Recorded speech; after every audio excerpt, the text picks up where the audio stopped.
Civil सेवा के लिए धर्मनिरपेक्षता का आधारभूत मूल्य भी तो जरूरी है। एक सिविल सेवक अपने कार्य करते समय धर्म से तटस्थ कैसे रहेगा? मजहब के रूप में या जीवन शैली के रूप में या परिस्थिति के अनुसार इसका अर्थ निकालेगा। भाई धर्मनिरपेक्षता में अगर आप कह रहे हैं कि धर्मनिरपेक्षता का मूल्य है तो इसका मतलब क्या होगा? इसका मतलब है कि सिविल सेवक किसी भी धर्म विशेष या मजहब विशेष के प्रति तटस्थ रहे या सबके प्रति बराबर सम्मान रखे, और जहाँ धर्म का मतलब कर्तव्य पालन है, नैतिकता से है, तो उससे तटस्थ रहना है या उसका प्रयोग करना है। नहीं समझ में आया? अगर धर्म का कर्तव्य है तो क्या उससे निरपेक्ष रहना है या नहीं रहना है? नहीं रहना है। और जब भी हम कहते हैं कि धर्मनिरपेक्षता एक मूल्य है, वहां धर्म का मतलब मजहब से ही होता है, और धर्मनिरपेक्षता का मतलब सिविल सेवक किसी भी धर्म विशेष के प्रति आग्रह या दुराग्रह न रखे, तटस्थ रहे सबके प्रति। क्या वकीलों पर नॉन पार्टिजनशिप का नियम लागू होता है? क्योंकि वे तो राजनीतिक पार्टी से संबंध रखते हैं। तो जिसका भी है ना, बताना मत किसका, बस चुपचाप समझ जाओ क्या गलती की है। पार्टी का पार्टी कर दिया है ना। हाँ, तो वकील जो है ना, अगर वकील सरकारी वकील है, आपने सुना होगा कि एक होता है, मतलब एपीओ साहब बोलते हैं, प्रोसिक्यूशन ऑफिसर बोलते हैं PO, assistant prosecution officer APO होता है। तो अगर कोई वकील सरकारी वकील है, सिविल मामलों में तो कोई वकील सरकारी नहीं होता नौकरी में, क्रिमिनल मामलों में राज्य एक पार्टी होता है, तो उनका वकील जो राज्य की तरफ से वकील है, यानी कि विक्टिम का जो पीड़ित है उसको बोलते हैं एपीपी या एपीओ, ऐसे कुछ नाम चलते हैं। एपीपी मतलब असिस्टेंट पब्लिक प्रोसिक्यूटर, एपीओ मतलब असिस्टेंट प्रोसिक्यूशन ऑफिसर, ऐसा बोलते हैं। वो व्यक्ति, उन पर सारे नियम लागू होंगे क्योंकि वो सरकार की नौकरी में है, वरना जो वकील होते हैं सरकार की नौकरी में नहीं होते हैं। यहाँ तक कि सरकार के लिए जो वकील केस लड़ते भी हैं वो सरकार के पैनल पे होते हैं, और वो कॉन्ट्रेक्चुअल होता है कि जितनी पेशी होंगी उसके हिसाब से पेमेंट्स मिलेंगे, तो वो नौकरी में नहीं आते। क्योंकि वो नौकरी में नहीं है, इसलिए उनके लिए नॉन पार्टिजनशिप का मूल्य लागू नहीं होता है। ठीक है। इसके बाद है कि मूल्य और सिद्धांत में क्या अंतर है? बड़ा आसान सा है। सिद्धांत एक सामान्य शब्द है। जब कोई सिद्धांत नीति मीमांसा में आ जाएगा, नैतिक क्षेत्र में आएगा, तो उसको हम मूल्य कह देंगे। तो नैतिक क्षेत्र में जो सिद्धांत हैं आदर्श के रूप में, उन्हीं को मूल्य कहते हैं। सिद्धांत केवल नैतिकता में होते हैं या अन्य क्षेत्रों में भी होते हैं? फिजिक्स में भी हैं, केमिस्ट्री में भी हैं, लॉ में भी हैं, सब में हैं। नैतिकता के क्षेत्र में जो सैद्धांतिक आदर्श हैं उन्हीं को हम मूल्य कहते हैं। तो सिद्धांत एक बड़ा गोला हुआ, और सिद्धांतों की दुनिया में एक छोटा गोला, जो नैतिक दुनिया के सिद्धांत हैं, आदर्श के रूप में सिद्धांत हैं, उनको हम कह देंगे मूल्य, और सिद्धांत बना देंगे एक बड़ा सर्कल। ठीक। स्पिरिट ऑफ सर्विस को एक बार फिर से समझा दीजिए। स्पिरिट ऑफ सर्विस का मतलब है कि जब आप सिविल सेवा में जाएं तो आपका मूल भाव ये ना हो कि सत्ता को भोगना है, बल्कि मूल भाव ये हो कि समाज की सेवा करनी है, समाज की मदद करनी है, समाज के वंचित वर्गों को मुख्य धारा में लाने के लिए एड़ी चोटी का जोर लगाना है। अगर ये मूल भावना है तो सेवा भावना है। अगर गए हैं बोरी लेके तो मेवा भावना है। तो सेवा भावना और मेवा भावना में ये अंतर होता है कि मूल भाव क्या है, और अगर पावर वाली फीलिंग है तो फिर अलग चीज है। गवर्नेंस किसे कहते हैं? गवर्नेंस का मतलब है गवर्नमेंट जो करती है वो गवर्नेंस होता है। So simple. सरकार जो करती है वो गवर्नेंस यानी कि शासन है। गवर्नेंस का ही एक हिस्सा एडमिनिस्ट्रेशन है, यानी कि प्रशासन है। लेकिन टॉपिक नंबर 6 और 7 में थोड़ा सा जिक्र यहाँ भी आएगा, वहां भी उसको देखेंगे। जवाबदेही और प्रतिबद्धता में अंतर क्या है? जवाबदेही जिसका अनुवाद है वो है अकाउंटेबिलिटी, प्रतिबद्धता है कमिटमेंट। देखो, अकाउंटेबिलिटी हमेशा होती है बाद में और कमिटमेंट होती है पहले। मैं कुछ गलत नहीं करूंगा क्योंकि मैं कमिटेड हूं। मैं जो कुछ भी करूंगा बाद में उसका जवाब देना होगा। तो जवाब देना होगा ये हमेशा एक्ट के बाद की स्थिति है, और मैं ऐसा काम न करूं कि जवाब देना मुश्किल हो जाए, ये एक्ट से पहले की स्थिति है। तो मैं कह सकता हूं कि कमिटमेंट अगर है तो जवाबदेहिता सुनिश्चित रहेगी। जवाबदेहिता का सिंपल मतलब है जैसे उत्तरदायित्व, उत्तर देना होगा, जवाबदेही जवाब देना होगा। अकाउंटेबिलिटी, अकाउंट का मतलब इसी सेंस में है कि जो आपने किया उसका अकाउंट पेश करना होगा, उसके लिए आपको तैयार रहना चाहिए। मूल सार इसका यही है। ठीक है। अंतिम इस बच्चे का है, जो तटस्थ है समय उसका भी अपराध लिखेगा। यह पंक्ति बड़ी अच्छी लगी थी, पूरी बता दीजिए, सुन नहीं पाया था मैं। ऐसे शौकीन लोग बहुत कम बचे आज के जमाने में। लिखो, पहली पंक्ति लिखो, समर शेष है। समर यानी युद्ध। समर शेष है नहीं पाप का भागी केवल व्याध। व्याध क्या होता है? शिकारी, बहेलिया। समर शेष है नहीं पाप का भागी केवल व्याध, जो तटस्थ हैं समय लिखेगा उनका भी अपराध। और नीचे लिखिए, रामधारी सिंह दिनकर। आपने बताया कि अनुशासन व्यक्ति के व्यक्तित्व से रचनात्मकता व सृजनात्मकता का लोप कर व्यावहारिक लचीलापन खत्म कर देता है, जिसके कारण व्यक्ति मौलिक नहीं बन पाता है। तो जब आप इस तरह के आरोप लगाए ना, तो पहले थोड़ा ध्यान से सुनिए कि क्या कहा गया है। कि अनुशासन की आवश्यकता का मतलब है कि आप एक ही तरीके से जीवन जिएंगे। एक ही तरीके से जीवन जीने से जो न्यूरॉन्स के पाथ हैं फिक्स हो जाते हैं। न्यूरॉन्स के पास फिक्स होने की वजह से न्यूरॉन्स नए रास्तों पर ट्रैवल नहीं करते हैं। जब नए रास्तों पर ट्रैवल नहीं होता, इस समय नए नए विचार नहीं आते हैं, और नए विचार नहीं आने का मतलब अनुशासन की अधिकता नए विचारों या नवाचारों या सृजनात्मकता की संभावना कम कर देती है। इतनी तो बात है। जो ज्यादा अनुशासित होगा, संभव है कि उसमें उतना नवाचार न हो जितना उसमें हो सकता था। यह संभव है। अब दो व्यक्ति कल्पना कीजिए, एक व्यक्ति डिसिप्लिन में इस लेवल पे है, एक इस लेवल पर है, ठीक, ये मतलब ग्राफ मान लीजिए ऐसे, और नवाचार में देखा गया तो ये व्यक्ति पहले वाला यहाँ पर है और दूसरा वाला व्यक्ति यहाँ है। आप कह सकते हैं कि जो डिसिप्लिन में आगे था वो नवाचार में भी आगे है, और आप तो कह रहे थे कि डिसिप्लिन में कोई आगे जाएगा तो नवाचार में पीछे रह जाएगा। फिर समझिए, निष्कर्ष निकालना ना तो जल्दबाजी में नहीं करते हैं। मैं बार बार कह रहा हूँ, जो डिसिप्लिन में आगे होगा उसमें नवाचार की क्षमता कम हो जाएगी, लेकिन किससे कम हो जाएगी? किसी और से नहीं, अपनी मूल क्षमताओं की तुलना में कम हो जाएगी। हो सकता है, इसमें गांधी जी का एग्जाम्पल दिया होगा, हो सकता है कि एक व्यक्ति बहुत डिसिप्लिन में रहे, उसके बाद भी बहुत नवाचारी हो, लेकिन अगर वो बहुत डिसिप्लिन में है और नवाचारी है तो भी ये खतरा हमेशा है कि उसके नवाचार का स्तर जो यहाँ हो सकता था वो वहाँ नहीं है।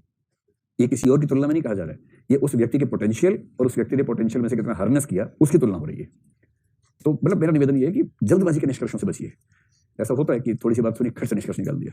तो मैं फिर कह रहा हूँ, मेरी भाषा में ना प्रायः संभावना है, प्रतीत होता है, कुछ हद तक, काफी हद तक, बहुत मात्रा में इन शब्दों पर गौर किया कीजिए। ये बहुत महत्वपूर्ण क्वांटिफायर्स हैं, और कोई भी निष्कर्ष क्वांटिफायर्स को ठीक से न समझने से गड़बड़ हो सकता है। तो क्वांटिफायर्स पे ध्यान दीजिए हमेशा। फिर से वाक्य सुन लीजिए, डिसिप्लिन की अधिकता से नवाचार, क्रिएटिविटी के कम होने की संभावना बनती है। ये कह रहे हैं कम होने की, लोप होने की नहीं। आपने लोप शब्द लिख के भेजा कि लोप हो गया।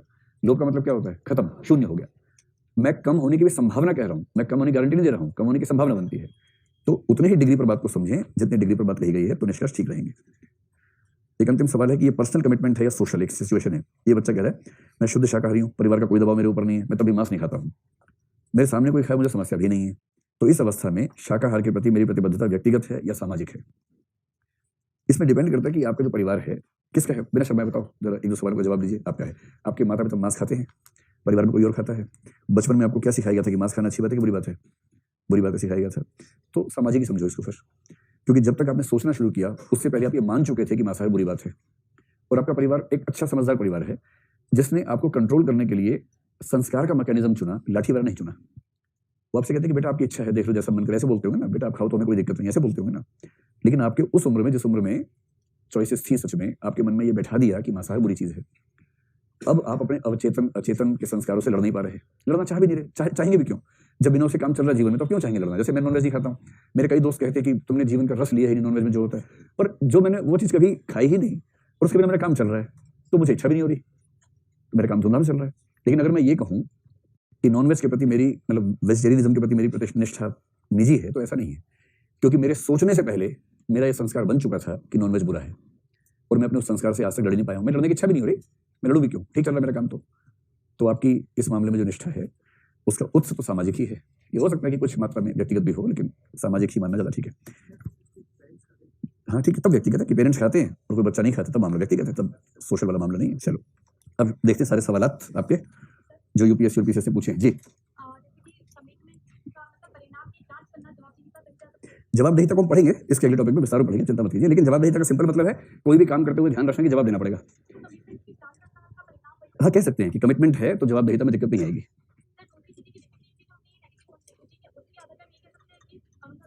इनका सवाल ये है कि आपने कहा कि डिसिप्लिन जो है, डिसिप्लिन से नवाचार कम हो जाता है, फ्लेक्सिबिलिटी कम हो जाती है, तो क्या हम कह सकते हैं कि अनुशासनहीनता बहुत अच्छी स्थिति है? नहीं भाई नहीं, इसका मतलब ये नहीं होता है। जैसे कोई आपसे कहे कि देखो इस उम्र में प्यार करना अच्छी बात नहीं है, पढ़ाई करो, और आप कहें तो क्या इसका मतलब ये हो कि नफरत करना अच्छी बात है? तो प्रेम करना अच्छी बात नहीं है तो नफरत करना भी अच्छी बात नहीं है ना। इस तरह समझें। इसका मतलब ये नहीं कि आप जिस चीज को, डिसिप्लिन बहुत फायदे की बात है, डिसिप्लिन के 1000 फायदे हैं, लेकिन डिसिप्लिन का कुछ छोटा नुकसान ये हो सकता है कि बहुत क्रिएटिविटी का स्कोप ना रहे। इसका मतलब ये बिल्कुल नहीं है कि आप उस छोटे से फायदे के लिए इनडिसिप्लिन को डिसिप्लिन से ज्यादा अच्छा मान लें, ऐसा नहीं है। अंततः डिसिप्लिन होना बड़ी मात्रा में फायदेमंद है। बनाओ हेडिंग बनाओ, हाउ टू डेवलप डिसिप्लिन। कुछ नहीं है, वही 4-5 बातें होती है, हाउ टू डेवलप डिसिप्लिन।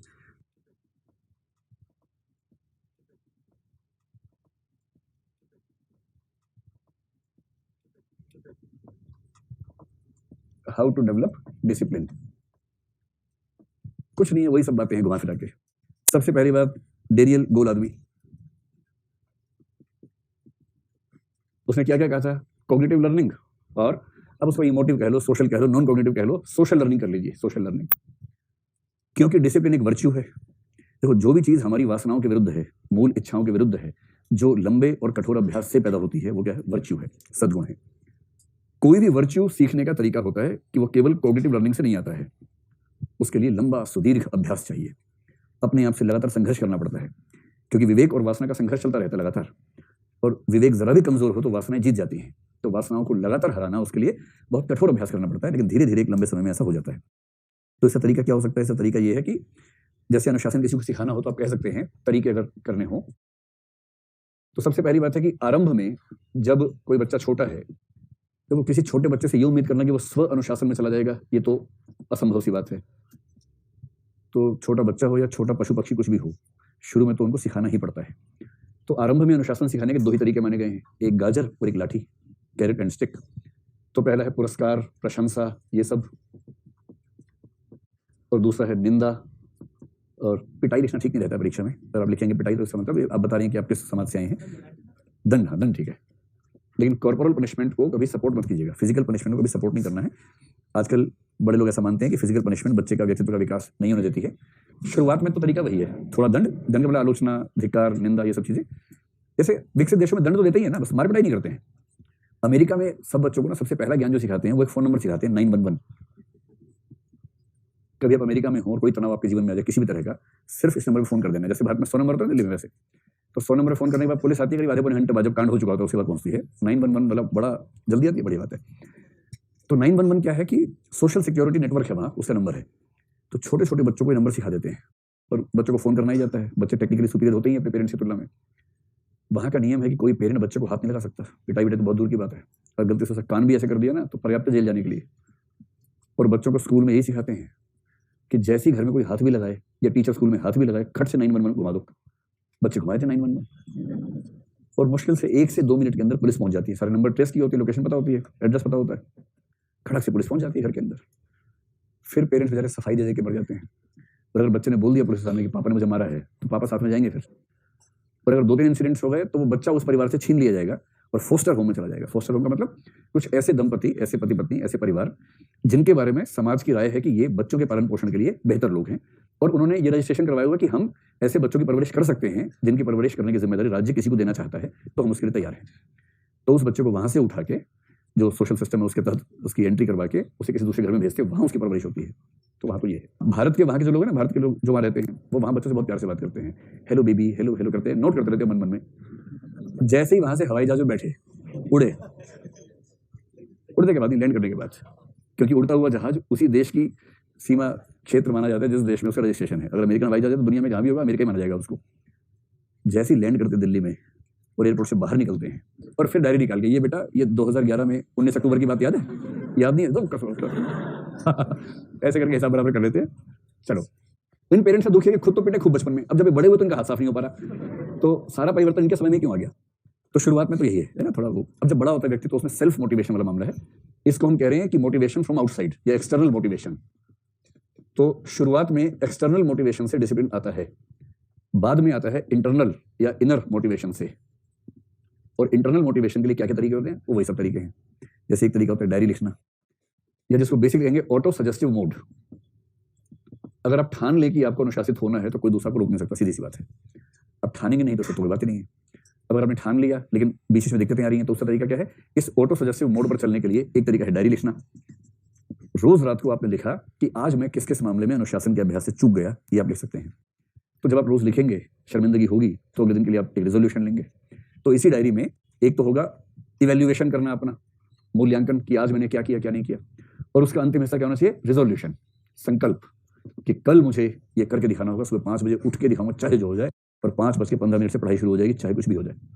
शपथ लेता हूं, मुझे अपनी माँ की कसम है, सुबह 5 बजे उठना ही होगा। सुबह 5:15 माँ का फोन है कि बेटा दिल ठीक नहीं काम कर रहा है, कुछ गड़बड़ करी होगी। फिर ये उठा, अच्छा माँ गलती हो गई, यहाँ से कनेक्शन गड़बड़ हुआ था, अब मैं उठ गया, तो अब ठीक है, बस हो गया। एक परसुएशन तरीका है ही जो एक्सटर्नल वाला है ना, परसुएशन। अगर कोई सेल्फ मोटिवेटेड ना हो तो उसे परसुएशन दीजिए। थोड़ा बहुत इन्फोर्स्ड कॉन्टेक्ट भी हो सकता है, मतलब किसी ऐसे व्यक्ति के साथ रख दो जो अनुशासन में रहता हो, उसे देख देख के शायद थोड़ा सा असर पैदा हो और ये प्रेरणा पैदा हो कि मुझे भी ऐसा होना चाहिए। एक अच्छा तरीका जो मैंने आपसे कल भी कहा था कि सीमित प्रतिस्पर्धा अगर हो, अनुशासन में भी हो सकती है। तो लिमिटेड कंपटीशन, जैसे एक रूम में 2 बच्चे रहते हैं, रूमीज हैं, रूमीज, लिमिटेड कंपटीशन, और दोनों ही पिछले 5 साल से कोशिश कर रहे हैं सुबह 5 बजे उठने की, लेकिन सद नहीं पा रहे हैं। तो दोनों ने कंपटीशन किया कि देखते हैं कौन पहले उठता है कल से। जो पहले उठेगा उसे अधिकार है कि दूसरे को 3 गालियां दे सकता है वैध रूप से। अब गाली देने का सुख लेने के लिए पहले उठने की होड़ लगी दोनों बच्चों को, और उसके बाद ठीक 5 बजे, और नियम है कि 5 से पहले भी उठेगा तो वो उस पर अधिकार लागू नहीं होगा, कहीं वो रात भर जागता रहे, ये नहीं। 5 बजे के बाद अगर जो लेट उठेगा उस पर ये सीमा लागू होगी। फिर क्या हुआ, ठीक 5 बजे दोनों उठ जाएंगे, और इस कंपटीशन में कि कौन फर्स्ट आएगा। तो ऐसा लिमिटेड कंपटीशन अगर हो तो ये भी अच्छा रहता है, नुकसान नहीं करता है। हो गया अनुशासन का विकास, बस कॉग्निटिव लेवल पे हुआ है अभी, बाकी तो प्रैक्टिस करनी पड़ेगी। देखो अमेरिका में दंड पता कैसे देते हैं, अमेरिका में विकसित देशों में वहां भी दंड होता है। कैसे देते हैं वो समझिए। जैसे आजकल दिल्ली में भी जो अच्छे अच्छे स्कूल है ना, वहाँ दंड ऐसे ही होता है। तो मुझे बहुत दुख होता है कि हमारे बच्चों को वो सुख नहीं मिल पा रहा जो हमें मिला ना। उनको दंड भी ऐसा मिलता है कि बच्चे एंजॉय करते दंड को भी, कुछ फील नहीं होता दंड। जैसे वो क्या करेंगे, कोई बच्चा अगर बदमाशी करेगा बहुत ज्यादा, बहुत छोटा हुआ बच्चा मान लीजिए कोई है, तो क्या करेंगे, उसको 1 दिन के लिए क्लास से बाहर निकाल देंगे। फिर क्या होता है, पेरेंट्स को बता देंगे। तो जिस बच्चे को पता, पेरेंट्स को खास उम्मीद है ही नहीं मुझसे, तो उनको फर्क नहीं पड़ता इस बात से। फिर क्या करते हैं, 3 दिनों के लिए सस्पेंड कर देंगे, तो 3 दिन स्कूल नहीं आना है, तो लो जी और मजे होगा, 3 दिन स्कूल नहीं आना। इस तरह का दंड होता है। और थोड़ा सा ज्यादा रिग्रेस करना हो, क्लास चल रही है, 50 बच्चे बैठे हैं, एक को दंड देने, उसको बोलेंगे तुम दीवार की तरफ मुंह करके खड़े हो जाओ। अमेरिका में सबसे प्रिय दंड ये माना जाता है, 1 घंटे के लिए दीवार की तरफ मुंह करके खड़े हो जाओ। शुरू में बच्चा परेशान होता है एक बार, फिर वो दीवार से दोस्ती कर लेता है। फिर वो दीवार में नहीं, वो ये अलाउड नहीं होता, लेकिन वो दीवार की तरफ देख के बैठना है, खड़े होना है, इस तरह का। और विकसित देशों में एक दंड और होता है कि 1 घंटे के लिए कोई आपसे बात नहीं करेगा। तो छोटे बच्चे बड़े बेचैन हो जाते हैं, कोई बात नहीं कर रहा उनसे, 1 घंटा हो गया, या ज्यादा बदमाशी 4 घंटे हो गए। पर धीरे धीरे सॉलिट्यूड का सुख लेने लगते हैं, एकांत का सुख लेने लगते हैं। तो उनको वो सब खतरा नहीं है कि चमड़ी उधेड़ देंगे और चौक उंगली के अंदर फंसा देंगे और बगल में चूंटी काट देंगे, वो सब उनको, वो सब सुख नहीं है उनको। ठीक है, चलो सवाल निकालिए, सवाल जल्दी से। चलो पहला सवाल, यूपीएससी 2013, लोक सेवा के संदर्भ में निम्न शब्दों से आप क्या समझते हैं। देखिए 15 नंबर का है, 250 वर्ड्स हैं, 5 टिप्पणी, 50 शब्दों में लिखना है। तो 50 शब्द आप लिख पाएंगे नहीं, आपको ये बताना है। और जब 50 शब्दों में लिखना हो तो वही तकनीक काम आती है, डायग्राम वायग्राम, वो सब पॉइंट्स, हेडिंग, इस तरह से चित्र बना के, व्याख्या में नहीं। तो पहला है सत्यनिष्ठा, इंटेग्रिटी, हो जाएगा। दूसरा है अध्यवसाय, परसेवरेंस, सेवा भाव, स्पिरिट ऑफ सर्विस, हो जाएगा। प्रतिबद्धता, कमिटमेंट भी हो जाएगा। साहसपूर्ण दृढ़ता, करेज ऑफ कन्विक्शन, ये हो जाएगा। 2 ऐसे अन्य गुण बताइए जिन्हें आप लोक सेवा के लिए महत्वपूर्ण समझते हैं, अपने उत्तर का औचित्य समझाइए। तो 2 अन्य गुण कौन से बताना चाहेंगे। ऐसे में एक अच्छा तरीका ये कि 2 अलग अलग वर्गों के गुण लीजिए और एक वर्ग का एक गुण लेके चलते चलते बाकी 2 दिन से लिंक कर दीजिए उसको। जैसे वस्तुनिष्ठता एक गुण मान लीजिए, और वस्तुनिष्ठता पे लिखते हुए 50 शब्द या 100 शब्द उसमें संकेत कर दे कि यह निष्पक्षता और तटस्थता के अत्यंत नजदीक है। तो एक के नाम पे 3 बता दिए। और दूसरा लीजिए अलग तरीके का, जैसे इम्पैथी, क्योंकि इम्पैथी संवेदनशीलता के नजदीक है। ऑब्जेक्टिविटी चिंतन पद्धति को ठीक करने का रास्ता है, तो परसेवरेंस ऊपर आ चुका है। तो ऑब्जेक्टिविटी और इम्पैथी अगर आप लेते हैं, और इम्पैथी करते हुए क्या कर देंगे, लिंक जोड़ देंगे कंपैशन से थोड़ा सा, और कैसे जोड़ेंगे, करुणा हो गई, और क्या होती है, दया बहुत जरूरी है। तो ठीक है, इम्पैथी कंपैशन 2 का जिक्र करके काम चला सकते हैं। सेवा भावना से जोड़ सकते हैं, सेवा भावना भी तो उसी ग्रुप का मामला है। नहीं, सेवा भावना हमने जिस ग्रुप में किया वो अलग किया, वो ठीक है, लेकिन सेवा भावना भी अंततः कैसे पैदा होगी, जब इम्पैथी होगी तब तो पैदा होगी। जिसमें इम्पैथी और कंपैशन है उसमें सेवा भावना आने की संभावना ज्यादा हो जाएगी। इस सेंस में तो लिंक कर सकते हैं, नहीं भी करें तो कोई बात नहीं, 2 ही तो लिखने हैं। दूसरे का ये देखिए, इथिक्स में ना कितना भी कोशिश करेंगे तो पेपर में कुछ ना कुछ अप्लाइड क्वेश्चन आएंगे, वहीं पता चलता है कि आप कितना अच्छा आंसर लिख सकते हैं। रक्षा सेवाओं के संदर्भ में देशभक्ति राष्ट्र की रक्षा करने में अपना जीवन उत्सर्ग करने तक की तत्परता की अपेक्षा करती है। आपके अनुसार दैनिक असैनिक जीवन में देशभक्ति का क्या तात्पर्य है। उदाहरण प्रस्तुत करते हुए इसको स्पष्ट कीजिए और अपने उत्तर के पक्ष में तर्क दीजिए। देखो ये 2014 में जब देशभक्ति का विकास देश में हुआ था ना, तब ये प्रश्न आया था। देशभक्ति का विकास 2014 से ही हुआ देश में, उसके पहले तो देशभक्ति थी देश में। तो उस यूपीएससी को लगा पूछने भाई, क्लैरिटी हो जाए कि देशभक्ति सड़क सड़क पर दिख रही है तो पता लग जाए देशभक्ति क्या है क्या नहीं है। तो प्रश्न का भाव समझ रहे हैं कि सैनिक के लिए देशभक्ति का मतलब है जरूरत पड़ने पर जान दे देना। हम तो सैनिक है नहीं, तो हमारे लिए देशभक्ति का मतलब क्या है, सड़क पर न्याय करना, मॉब लिंचिंग करना, ये देशभक्ति है, कुछ और है। तो कुछ नहीं करना है, अपने आप सोचना है, बात मत कीजिए, कागज पर निकालिए, कुछ 5-6 पॉइंट तुरंत नोट कीजिए कि देशभक्ति क्या क्या हो सकती है आपकी राय में। सोचने का प्रोसेस डेवलप कीजिए अपना। तो हमारे दैनिक जीवन में, असैनिक जीवन में देशभक्ति का क्या क्या मतलब हो सकता है, ये सोचना है। आप लोग जल्दी से सोचिए और बताइए क्या क्या हो सकता है।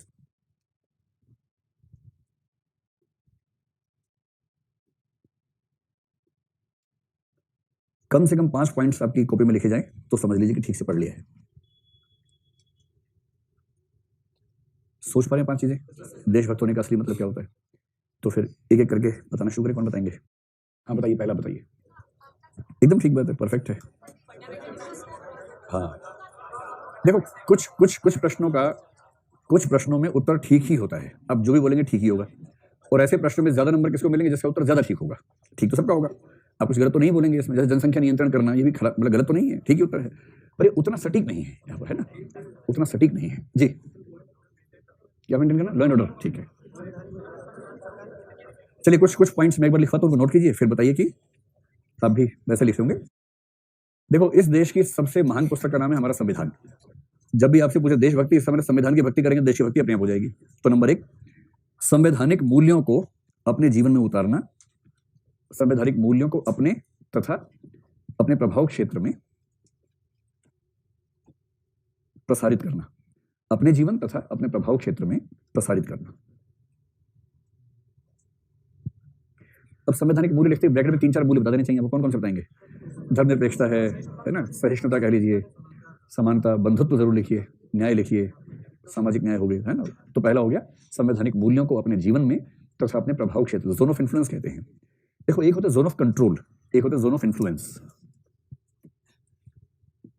तो अपनी जिम्मेदारी जब भी तय करनी हो, इस तरह से कीजिए।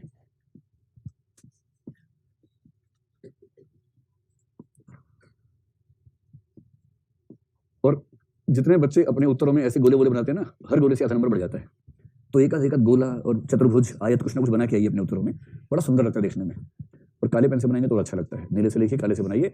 बेसिकली ये एक पेंटिंग कंपटीशन ज्यादा है, समझदारी के बाद, मतलब आपको पता हो आंसर में क्या है, उसके बाद आप ठीक से प्रेजेंट कर सकें, ये ज्यादा है। तो हमारे जो 3 जोन हैं, एक है जोन ऑफ कंसर्न, एक है जोन ऑफ इन्फ्लुएंस, एक है जोन ऑफ कंट्रोल। हिंदी में इसको क्या कहना चाहिए? पहला है चिंता का क्षेत्र, दूसरा है प्रभाव क्षेत्र, तीसरा है नियंत्रण क्षेत्र। इससे मतलब कुछ ऐसी चीजें हैं जिनको लेकर आप चिंतित हैं, किंतु वहां तक आपकी बात पहुंचती नहीं है, कोई पूछता नहीं आपको वहां पर। तो मेरे जोन ऑफ कंसर्न में हो सकता है कि नॉर्थ कोरिया के लोग भी शामिल हों, कि मुझे चिंता होती है कि बेचारे कैसे रहते होंगे, इतने खराब आदमी के साथ में कैसे रहते होंगे। तो नॉर्थ कोरिया मेरे लिए क्या है? जोन ऑफ कंसर्न है। मुझे चिंता है पर मैं कुछ कर नहीं सकता उनके लिए। जोन ऑफ इन्फ्लुएंस का मतलब है कि मेरा कुछ प्रभाव वहां तक जाता है, लेकिन मेरी ऐसा नहीं है कि मैं जो चाहूंगा हो जाएगा। तो जैसे कोई कहे कि दिल्ली के इलेक्शंस, क्योंकि मैं दिल्ली का रहने वाला हूं, दिल्ली में वोट डालूंगा, मेरे बहुत सारे दोस्त दिल्ली में हैं, तो मैं थोड़ा बहुत प्रभाव पैदा कर सकता हूं। मैं अपने 8-10 दोस्तों से कह सकता हूं कि भाई इस पार्टी को वोट देना, उसको वोट मत देना, तो हो सकता है कुछ प्रभाव पड़ जाए। वो जोन ऑफ इन्फ्लुएंस हो गया। ये जैसे मैं आप लोगों के साथ मेरे जो संबंध बनेगा, वो जोन ऑफ इन्फ्लुएंस का है। मैं आपको प्रभावित कर सकता हूँ, बाध्य नहीं कर सकता किसी काम के लिए, प्रभावित कर सकता हूँ।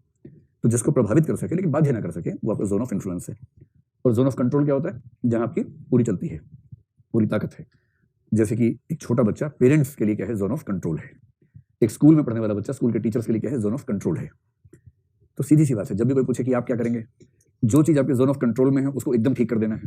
जैसे कोई पूछे आप करप्शन कैसे रोकेंगे, तो मैं जिस ऑफिस में काम करता हूं उसमें मैं और मेरे अधीनस्थ करप्शन ना करें, ये मैं पूरी तरह सुनिश्चित कर सकता हूं, क्योंकि वो मेरा जोन ऑफ कंट्रोल है।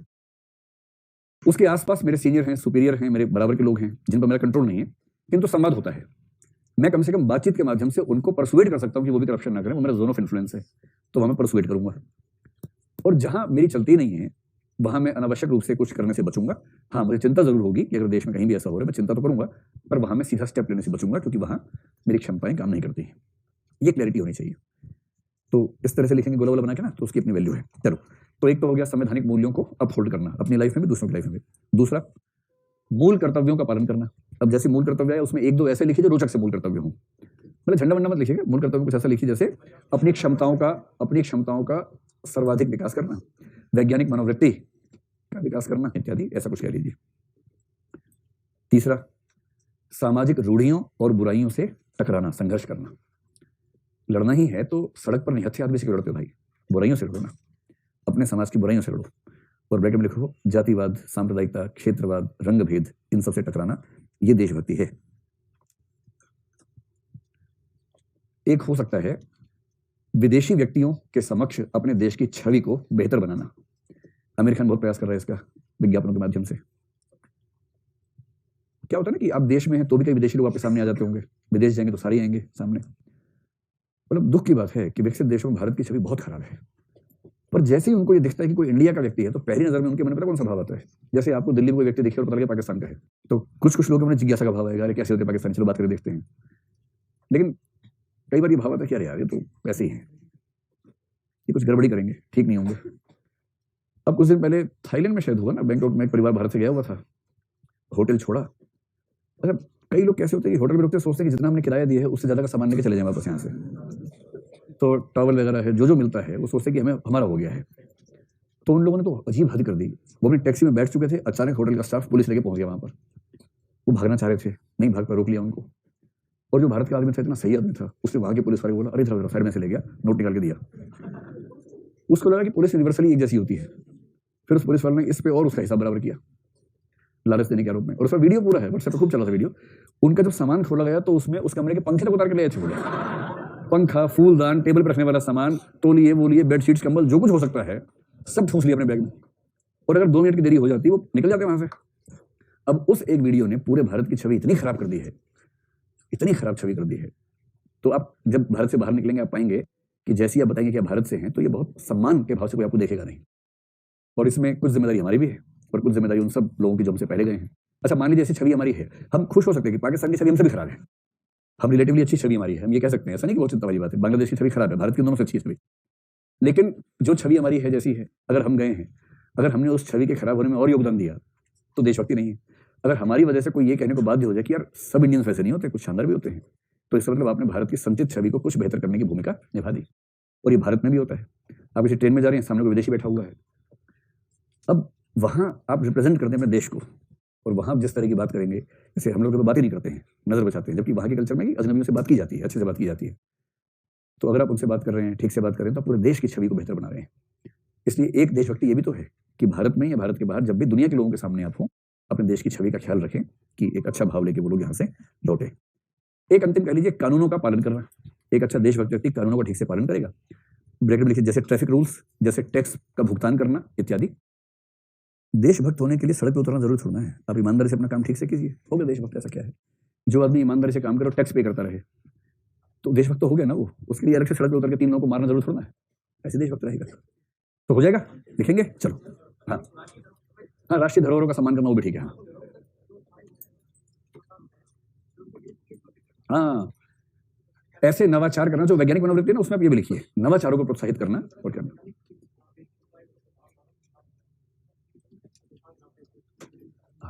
ठीक है, मतलब नवाचार करें और नवाचार देश के हित में उसको हम यूज करें। ठीक है।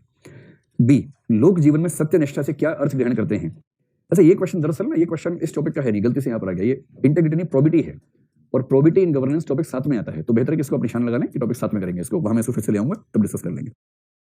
वैसे आप इंटीग्रिटी से काम चला सकते हैं इस प्रश्न में, लगभग वही उत्तर बनेगा, प्रोबिटी एक मूल्य के रूप में वहां आने वाला है। क्वेश्चन 3 देखिए, विश्वसनीयता यानी कि ट्रस्ट वर्दीनेस और सहन शक्ति यानी कि फोर्टिट्यूड के सद्गुण लोक सेवा में किस प्रकार प्रदर्शित होते हैं, उदाहरणों के साथ स्पष्ट कीजिए। देखिए, फोर्टिट्यूड तो हम पढ़ चुके हैं, और यदि हमें समझना हो ट्रस्ट वर्दीनेस क्या है तो जल्दी से 5 मिनट में उसको भी समझ लेते हैं। ट्रस्ट वर्दीनेस, विश्वसनीयता, और ट्रस्ट वर्दीनेस का बहुत नजदीकी शब्द है क्रेडिबिलिटी।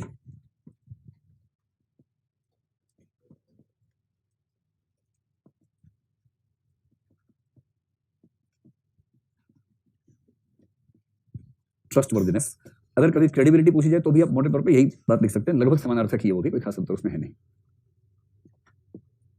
क्रेडिबिलिटी आमतौर पे आर्थिक क्षेत्र में ज्यादा इस्तेमाल होती है, ट्रस्ट वर्दीनेस जीवन के हर क्षेत्र में इस्तेमाल होती है, तो लेकिन सेंस कुछ कुछ एक जैसी है।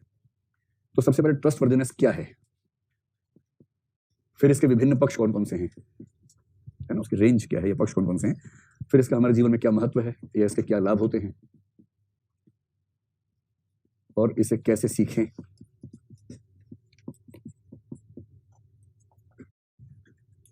तो ट्रस्ट वर्दीनेस क्या है, एक सद्गुण है, सीधी सी बात है, ये भी एक सद्गुण है। इस सद्गुण में क्या होता है, वह सद्गुण जो दूसरों को हमारे बारे में भरोसा दिलाता है कि इस व्यक्ति के भरोसे कोई जिम्मेदारी छोड़ी जा सकती है। सद्गुण जो किसी के बारे में विश्वास दिलाए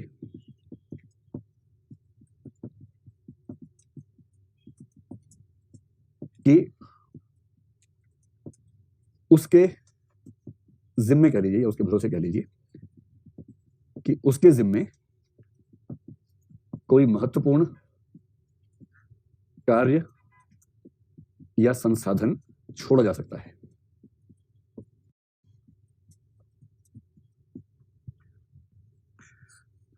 जो किसी व्यक्ति के बारे में यह विश्वास दिलाए, भरोसा दिलाए कि उसके जिम्मे या उसके भरोसे कोई महत्वपूर्ण कार्य या संसाधन छोड़ा जा सकता है। एक तो कार्य है, एक संसाधन है, और इस वजह से ट्रस्ट वर्दीनेस के 2 पक्ष माने जाते हैं। देखो, सीधी सी बात है कि हर चीज आप तो कर नहीं सकते, तो आपको सपोर्ट सिस्टम तो चाहिए ही चाहिए, है ना। जीवन में जब भी आगे बढ़ेंगे सपोर्ट सिस्टम चाहिए। कल को IAS वगैरह बन जाएंगे तो आपको अपनी घरेलू बहुत सारी जिम्मेदारियों को संभालना होगा जो आप नौकरी के साथ नहीं संभाल पाएंगे। स्पेशली कोई वुमेन ऑफिसर है, फीमेल ऑफिसर है, छोटा बच्चा उसका है, वो जिले की SP भी है, SSP भी है, पूरा जिला भी संभालना है, वो चिंटू को भी संभालना है, और उस चिंटू को नहीं पता कि मेरी माँ क्या है, उसको लगता है मेरी माँ है बस, उसे क्या पता कि एसपी भी है, तो वो रोएगा भी जोर जोर से, उसको सारी सुविधाएं चाहिए जो हर बच्चे को चाहिए। तो उस माँ को जो जिला संभाल लेगी, लेकिन उसको कोई एक ऐसा व्यक्ति घर में चाहिए जिस पर भरोसा हो कि उसके होते हुए उसका बच्चा सुरक्षित है। और वो भरोसा हर किसी पे बनता नहीं है। जैसे अपनी माँ पे बनेगा, अपने सास पे बनेगा, कोई छोटी बहन है, कोई बड़ी दीदी है गाँव से आ गई, मान लीजिए इनमें से कोई भी नहीं है, तो क्या होगा कि वहाँ जो स्टाफ है, महिला स्टाफ है, उसमें से लंबे समय के बाद धीरे धीरे किसी पर भरोसा बनना शुरू होगा। और एक लंबे समय के बाद ये स्थिति आ सकती है कि उसको भरोसा हो जाए कि इसके होते हुए मैं निश्चिंत हूँ कि मेरा बच्चा सुरक्षित है।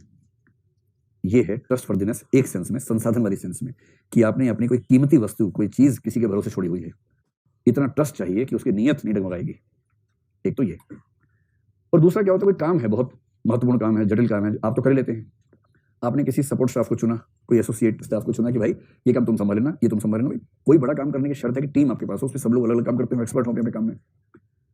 और जब आपको भरोसा है कि ये व्यक्ति ये वाला काम मुझसे भी बेहतर या कम से कम मेरे जैसा लगभग कर लेगा, और आपकी उसको गुणवत्ता को लेकर, नॉलेज को लेकर, स्किल को लेकर, क्वालिटी को लेकर डाउट नहीं है कि वो मैनेज कर लेगा, ये ट्रस्टवर्दीनेस दूसरे प्रकार की है।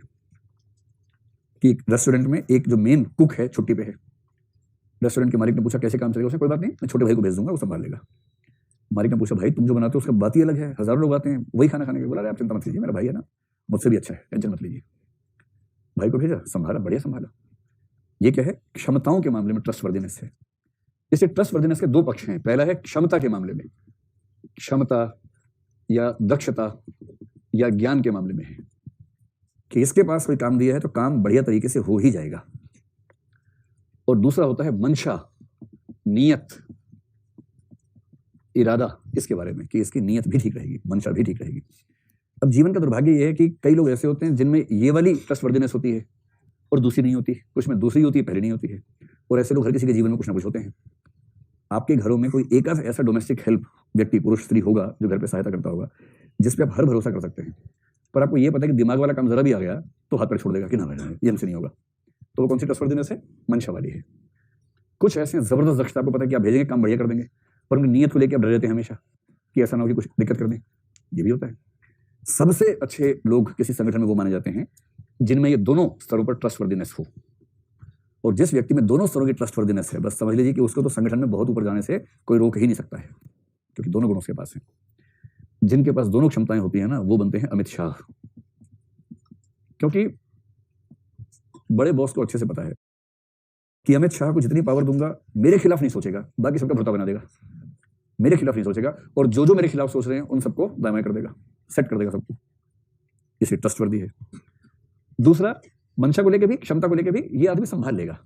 378 आना है, अमित तू संभाल ले यार, ठीक है संभाल लेंगे, और क्या क्या संभालना है, CAA संभाल लें, संभाल लो, और अयोध्या संभाल लें, कैसे संभाल लेंगे भैया, सुप्रीम कोर्ट में सेटिंग है हमारी, कोई दिक्कत नहीं, होम मिनिस्टर मजाक समझते, होम मिनिस्टर है।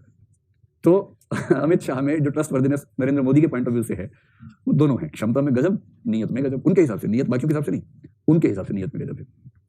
मनीष सिसोदिया, देखो मुझे ना बड़ी हंसी आती है, बोलता ना कि पार्टी में परिवारवाद अच्छी बात नहीं है।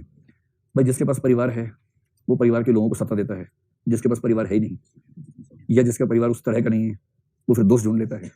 इसलिए पॉलिटिक्स में दो ही वाद हैं, एक परिवारवाद, एक दोस्तवाद। तो मुलायम सिंह यादव के पास परिवार ही है। भारत में सबसे बड़ा परिवार था DMK के मालिक का, करुणानिधि। उन्होंने 3 या 4 तो शादियां की और हर शादी के माध्यम से पूरा एक संसार उनका है, पूरा गांव, उनका घर पूरा गांव के बराबर, मतलब 60-70 मेंबर घर में से उनके 3-4 पीढ़ी के मिला के। तो उन्होंने पूरा राज्य परिवार में बांटा आपस में कि बेटी ये 4 जिले तू ले जा, बड़ा जिला ये रखेगा बड़े वाला बेटा, इस तरह से। अब मोदी जी किसको देंगे, वाजपेयी जी किसको देते हैं? तो उनका क्या है कि जो दोस्त है, अंततः सत्ता का मालिक सत्ता उसी के साथ शेयर करेगा जिस पर उसको भरोसा होगा। और इन दोनों भरोसों में से अगर एक को ही चुनना पड़ जाए तो कौन सा भरोसा? ये वाला भरोसा। दूसरे वाले से कंप्रोमाइज फिर भी चल जाएगा, थोड़ा कम योग्य व्यक्ति चल जाएगा, लेकिन जिसकी नीयत में खोट है उस व्यक्ति के भरोसे को छोड़ने में खतरा ज्यादा है, नहीं छोड़ेंगे। किसी भी संगठन में, चाहे वित्तीय संगठन हो, चाहे राजनीतिक हो, चाहे धार्मिक हो, सामाजिक हो, आप सत्ता का स्थानांतरण कभी ध्यान से देखिए। सत्ता का स्थानांतरण एक ही सूत्र है, सर्वाधिक विश्वसनीय व्यक्ति को होता है। वो विश्वसनीयता कहीं परिवार के थ्रू आती है, कहीं दोस्ती के थ्रू आती है, वो एक अलग बात है। ठीक, अब ये बताइए कि इसका महत्व क्या है? ट्रस्टवर्दीनेस का महत्व सबसे पहला तो ये है कि आप किसी भी संगठन के सर्वोच्च स्तर तक पहुंच सकते हैं। कोई सिविल सेवक अगर है और वो प्रधानमंत्री के लिए विश्वसनीय है तो सारे ऊंचे पद उसी को मिलेंगे, सीधी सी बात है। आपको पता नहीं कि अब जो प्रमोशन होती है आईएएस बनने के बाद या आईपीएस बनने के बाद 1 2 3 4 प्रमोशन तक तो फिक्स होती है। 4 साल, 9 साल, 14 साल, 18 साल। 18 साल वाली प्रमोशन में केवल टाइम बाउंड नहीं होता, थोड़ा सा उसमें क्वालिटी वाला हिस्सा आना शुरू होता है। जब जॉइंट सेक्रेटरी बनेंगे या आईजी बनेंगे पुलिस में, तो केवल टाइम बाउंड नहीं होता, डीआईजी तक, कमिश्नर तक, डायरेक्टर तक टाइम बाउंड होता है कि 14वें साल में डीआईजी बनी जाएंगे, कमिश्नर बनी जाएंगे, डायरेक्टर बनी जाएंगे। लेकिन 18वें साल में जब जेएस बनते हैं ना, जॉइंट सेक्रेटरी या आईजी, तो पहले इम्पेनलमेंट होता है जिसमें आपकी रिपोर्ट देखी जाती है, लेकिन नॉर्मली हो जाता है, वहां पर कोई दिक्कत नहीं आती। जॉइंट सेक्रेटरी बनने के बाद के जितने पद हैं उनमें सीनियोरिटी काम नहीं आती है। उसमें सीनियोरिटी एक एलिजिबिलिटी है कि 22 साल से पहले एडिशनल सेक्रेटरी नहीं बनेंगे और 25 साल से पहले सेक्रेटरी नहीं बनेंगे, लेकिन 25 साल के बाद बन ही जाएंगे, गारंटी नहीं है। वो तब बनेंगे जब सरकार की गुड बुक्स में आप होंगे। अगर सरकार को भरोसा है कि आपके भरोसे इतनी बड़ी जिम्मेदारी छोड़ सकते हैं तो बनेंगे। इसलिए सिविल सेवाओं में या किसी भी क्षेत्र में ट्रस्टवर्दीनेस है तो ही आपको सबसे ऊंचे पद मिलेंगे, वरना एक लेवल के बाद आपकी विकास यात्रा रुक जाती है। ये इसका महत्व है। जनता की निगाह में इसका महत्व क्या है? ट्रस्टवर्दीनेस, अगर किसी अधिकारी पर जनता को भरोसा है तो जनता जैसे भरोसा कर पाती है किसी व्यक्ति पर, वो विकास की प्रक्रिया में पार्टिसिपेट करने लगती है। तो पार्टिसिपेटरी डेवलपमेंट जैसा कंसेप्ट जो आता है ना, कि डेवलपमेंट सरकार बाहर से थोपेगी, ऐसा थोड़ा है। डेवलपमेंट के प्रोसेस में जनता हाथ बटाएगी, सहायता करेगी। ये तब होता है जब जनता को ये भरोसा हो जाए कि ये हमारे पक्ष में है, हमारे साथ में है। तो बस ये 1-2 बातें लिखिए। मतलब अगर आपके सीनियर्स ट्रस्टवर्दीनेस फील करते हैं तो आपके प्रमोशन होंगे फास्ट, अच्छी पोस्टिंग मिलेगी। जनता विश्वास करती है तो जनता सपोर्ट करेगी किसी भी पॉलिसी इंप्लीमेंटेशन में, और आपका काम बहुत आसान हो जाएगा। कई बार ऐसा होता है कि जनता कहेगी बस एक बार डीएम साहब बोल दें हमें, हम हर चीज के लिए तैयार हैं, क्योंकि डीएम पे भरोसा है। और डीएम आया, उसने कहा हाँ सरकार की पॉलिसी है, आपको दिक्कत नहीं आएगी, मैं कह रहा हूँ ना, बस। और जैसे डीएम ने कहा, जनता ने कहा बस सर आपने कह दिया, अब कोई बात नहीं, अब चाहे सर फुटे या माथा, अब कोई बात नहीं, क्योंकि आपने कह दिया, आपकी बात का भरोसा है। ये गुण होना चाहिए कि आपके मुंह से कुछ निकला है तो लोग मान लेंगे भैया इसने कहा है, बस अब कोई चिंता नहीं है, ये संभाल लेगा। इसका विकास कैसे करें? इसमें कुल मिला के 3-4 पक्ष शामिल हैं। अगर वो 3-4 पक्ष शामिल हो गए तो आप मानिए कि ये गुण अपने आप विकसित हो जाता है। सबसे पहले बताओ डीजी, बताओ क्या है डीजी, और फिर बताओ CL, E या SL, और ये क्या है, E या SL है, क्योंकि ये क्या है, सद्गुण है। बस ये तो पता ही आप लोगों को, टेम्पलेट है, हर आंसर में लगा देनी है शुरू में। तो क्योंकि ट्रस्टवर्दीनेस एक सद्गुण है, इसलिए इसको केवल ज्ञान के रूप में सीखना पर्याप्त नहीं है, इसको चरित्र का हिस्सा बनाना पड़ता है, जिसके लिए लंबे समय तक अपनी वासनाओं से संघर्ष करना पड़ता है। धीरे धीरे ये चरित्र का हिस्सा बनता है। लेकिन बनाना हो तो क्या क्या सीखने की जरूरत है?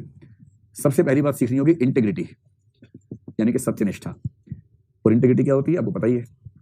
इंटीग्रिटी वो ईमानदारी है जब ये भरोसा हो कि कोई नहीं देख रहा है तब भी आप उसको बरतें। और ये बड़ा मुश्किल होता है, आसान नहीं होता है। जैसे बाइक चला रहे हैं, दिन में चला रहे हैं, सामने ट्रैफिक पुलिस वाला है, आपने खट से ब्रेक लगा दी, वरना आपको लाल हरा सब बराबर लगता है। आप माने तो रंग ही तो हैं, सारे रंग प्रकृति के रंग हैं, इसमें क्या फर्क पड़ता है?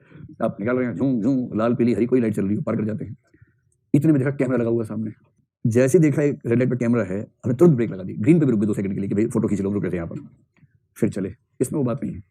तो एक बहुत बड़े नेता हैं, कुछ दिन पहले एक सेमिनार में मैं पार्टिसिपेंट था, उन्होंने बड़ा अच्छा वाक्य बोला, भारतीय शब्दावली का इस्तेमाल करके बोला, पर भाव यही था, बोला कि गुण और शील में एक अंतर होता है। दिन में ट्रैफिक की लाइट देख के अगर मैं रुक जाता हूँ तो ये गुण है, ठीक है, अच्छी बात है। लेकिन रात को 2 बजे मैं जा रहा हूँ, सड़क खाली है, पुलिस है नहीं, तब रेड लाइट है, और तब अगर मैं रुका हुआ हूँ तो ये शील है। और नैतिकता की भाषा में क्या है? ये इंटीग्रिटी है। क्योंकि इंटीग्रिटी का मतलब क्या है? जब ये पक्का पता है कि कोई देख नहीं रहा है, पकड़े नहीं जाओगे, उस समय भी आपने ईमानदारी बरती, तो ये इंटीग्रिटी है। तो पहली बात तो इंटीग्रिटी का विकास बार बार करना होगा। और इंटीग्रिटी के विकास का मतलब है कि जब कोई आप पे भरोसा करे और फायदा उठाने का भरपूर मौका हो तब भी फायदा नहीं उठाना है। तो ब्रैकेट में लिखिए यहाँ पर, फायदा न उठाना, जबकि आपके पास फायदा उठाने का पर्याप्त मौका हो तब भी फायदा न उठाना, ये इंटीग्रिटी है जो ट्रस्टवर्दीनेस को पैदा करने की जरूरी चीज है। दूसरी बात, नॉलेज और स्किल के मामले में एक शब्द आता है ऑथेंटिसिटी। देखते हैं आप में से कौन इसका हिंदी अनुवाद बताएगा। ऑथेंटिसिटी, AUTHENTICITY, ऑथेंटिसिटी, प्रामाणिकता। बहुत बढ़िया, गजब, आप लोग अनुवाद तो इतना बढ़िया करते हैं, काश यूपीएससी आपसे करवाती, वो मंगल ग्रह भेजती है। प्रामाणिकता, प्रामाणिकता का मतलब पता क्या है? 2 चीजें होती हैं। प्रामाणिकता का मतलब है कि एक तो आप जिस क्षेत्र के विशेषज्ञ हैं, आपके पास उसका गहरा ज्ञान या गहरी दक्षता होनी चाहिए। पहली बात तो यह है, ज्ञान या दक्षता की गहराई होनी चाहिए, उथलापन नहीं होना चाहिए। प्रामाणिकता की एक बात तो ये है। ये प्रामाणिकता नॉलेज की बात कर रहे हैं अभी, है ना, चरित्र की बात नहीं कर रहे, वो तो इंटीग्रिटी में ही आ जाएगा। दूसरा, कोई कितना भी तोप टाइप का इंसान हो, क्या उसके पास दुनिया के हर प्रश्न का उत्तर है? या कहीं ना कहीं वो भी कमजोर पड़ जाएगा। अगर किसी मुद्दे पर आपको कुछ नहीं आ रहा, मान लीजिए आपने सब, जैसे मान लीजिए आपने एक सवाल पूछा और मुझे नहीं आता उसका उत्तर, वो शब्द मैंने नहीं सुना हुआ, ये जानते हुए कि यदि मैं घुमा फिरा के बोलूंगा तो शायद मैनेज हो जाएगा। लेकिन प्रामाणिकता की पहचान है कि जहां नहीं पता वहां माफी मांग लेनी चाहिए। उस माफी मांगने से हल्का सा अविश्वास पैदा होता है, कि तो लॉन्ग टर्म में विश्वास ज्यादा गहरा हो जाता है। और जहां आपने उठ पटांग कुछ बोल दिया, जैसे कई पेरेंट्स बच्चों को कहानी सुनाते हैं उठ पटांग सी, जब बाद में पता लगता है ना कि आंसर गलत था, तो आंसर तो आपके 100 में से 2 ही गलत थे, लेकिन भरोसा 98 पे भी हट जाता है उसके बाद। तो इसलिए जहां ज्ञान की कमी हो, ज्ञान की कमी को स्वीकार कर लेना, और स्वीकार करना काफी नहीं है, उसको सुधारना। ज्ञान की कमी को स्वीकारना, सुधारना, ये कहना कि भैया अभी नहीं पता है, थैंक यू, आपने इस तरफ इशारा किया, कल इसके बारे में बात करेंगे, आज रिसर्च करेंगे हम इसके बारे में, तब बात होगी। तो यदि आप अपने क्षेत्र में इस तरह से बिहेव करेंगे, इंटीग्रिटी है ही, ऑथेंटिसिटी है ही, तो एक ट्रस्टवर्दीनेस का स्तर बनना शुरू होता है। तीसरा एक शब्द होता है कमिटमेंट्स को फुलफिल करना, फुलफिलिंग कमिटमेंट्स, प्रतिबद्धताओं को पूरा करना, इसका हिंदी में प्रतिबद्धताओं को निभाना। प्रतिबद्धता का मतलब है जो वायदा आपने किसी से किया है, जो वादा किया वो निभाना पड़ेगा, है ना, या तो करो मत। और अगर एक बार मैं खुद से वायदा कर देता हूं तो उसके बाद मैं अपने आप की भी नहीं सुनता हूं, ये तेवर होना चाहिए। अगर वायदा कर दिया तो कर दिया, अगर पान का बीड़ा उठा लिया तो उठा लिया, फिर कैसे पीछे हटेंगे। तो कमिटमेंट्स अगर आपने की हैं, जितनी कमिटमेंट की है, जैसी कमिटमेंट की है, ठीक वैसे उसको पूरा करना, और वो भी एक बार नहीं, जीवन में बार बार करेंगे, तब जाके भरोसा पैदा होगा किसी का। भरोसा ऐसे पैदा नहीं होता, भरोसा बहुत धीमी प्रक्रिया में पैदा होता है। कई बार कमिटमेंट्स पूरी करेंगे तब जाके भरोसा पैदा होना शुरू होता है। तो जब और जैसे कमिटमेंट है, जब का मतलब टाइम बाउंड, अगर आपने कहा कि मैं इस समय तक आपका ये काम कर दूंगा, तो फिर उस समय तक हो जाना चाहिए। जैसे कहा कि इस लेवल पे करेंगे तो उस लेवल पे होना चाहिए, अगर ये दोनों चीजें होंगी तो फिर दिक्कत नहीं आएगी। और एक अंतिम शब्द जो इन सबसे वैसे तो मिलकर बन ही जाएगा, चाहे तो वो भी लिखें, सुसंगतता, यानी कंसिस्टेंसी। देखो किसी का जो भरोसा हिलता है ना, उसे सबसे बड़ी बात है इनकंसिस्टेंसी। अगर कोई बच्चा पेरेंट्स से भरोसा ना कर पाए, पेरेंट्स बच्चे पे ना कर पाए, दोस्त पे ना कर पाए, इससे सबसे बड़ी वजह है इनकंसिस्टेंसी, असंगतता। और कंसिस्टेंसी का मतलब है सुसंगति या सुसंगतता या संगतता। इसका मतलब क्या होता है? इसका मतलब आप जो कहते हैं और आप जो कहते हैं, ये क्या बात हुई? वाह।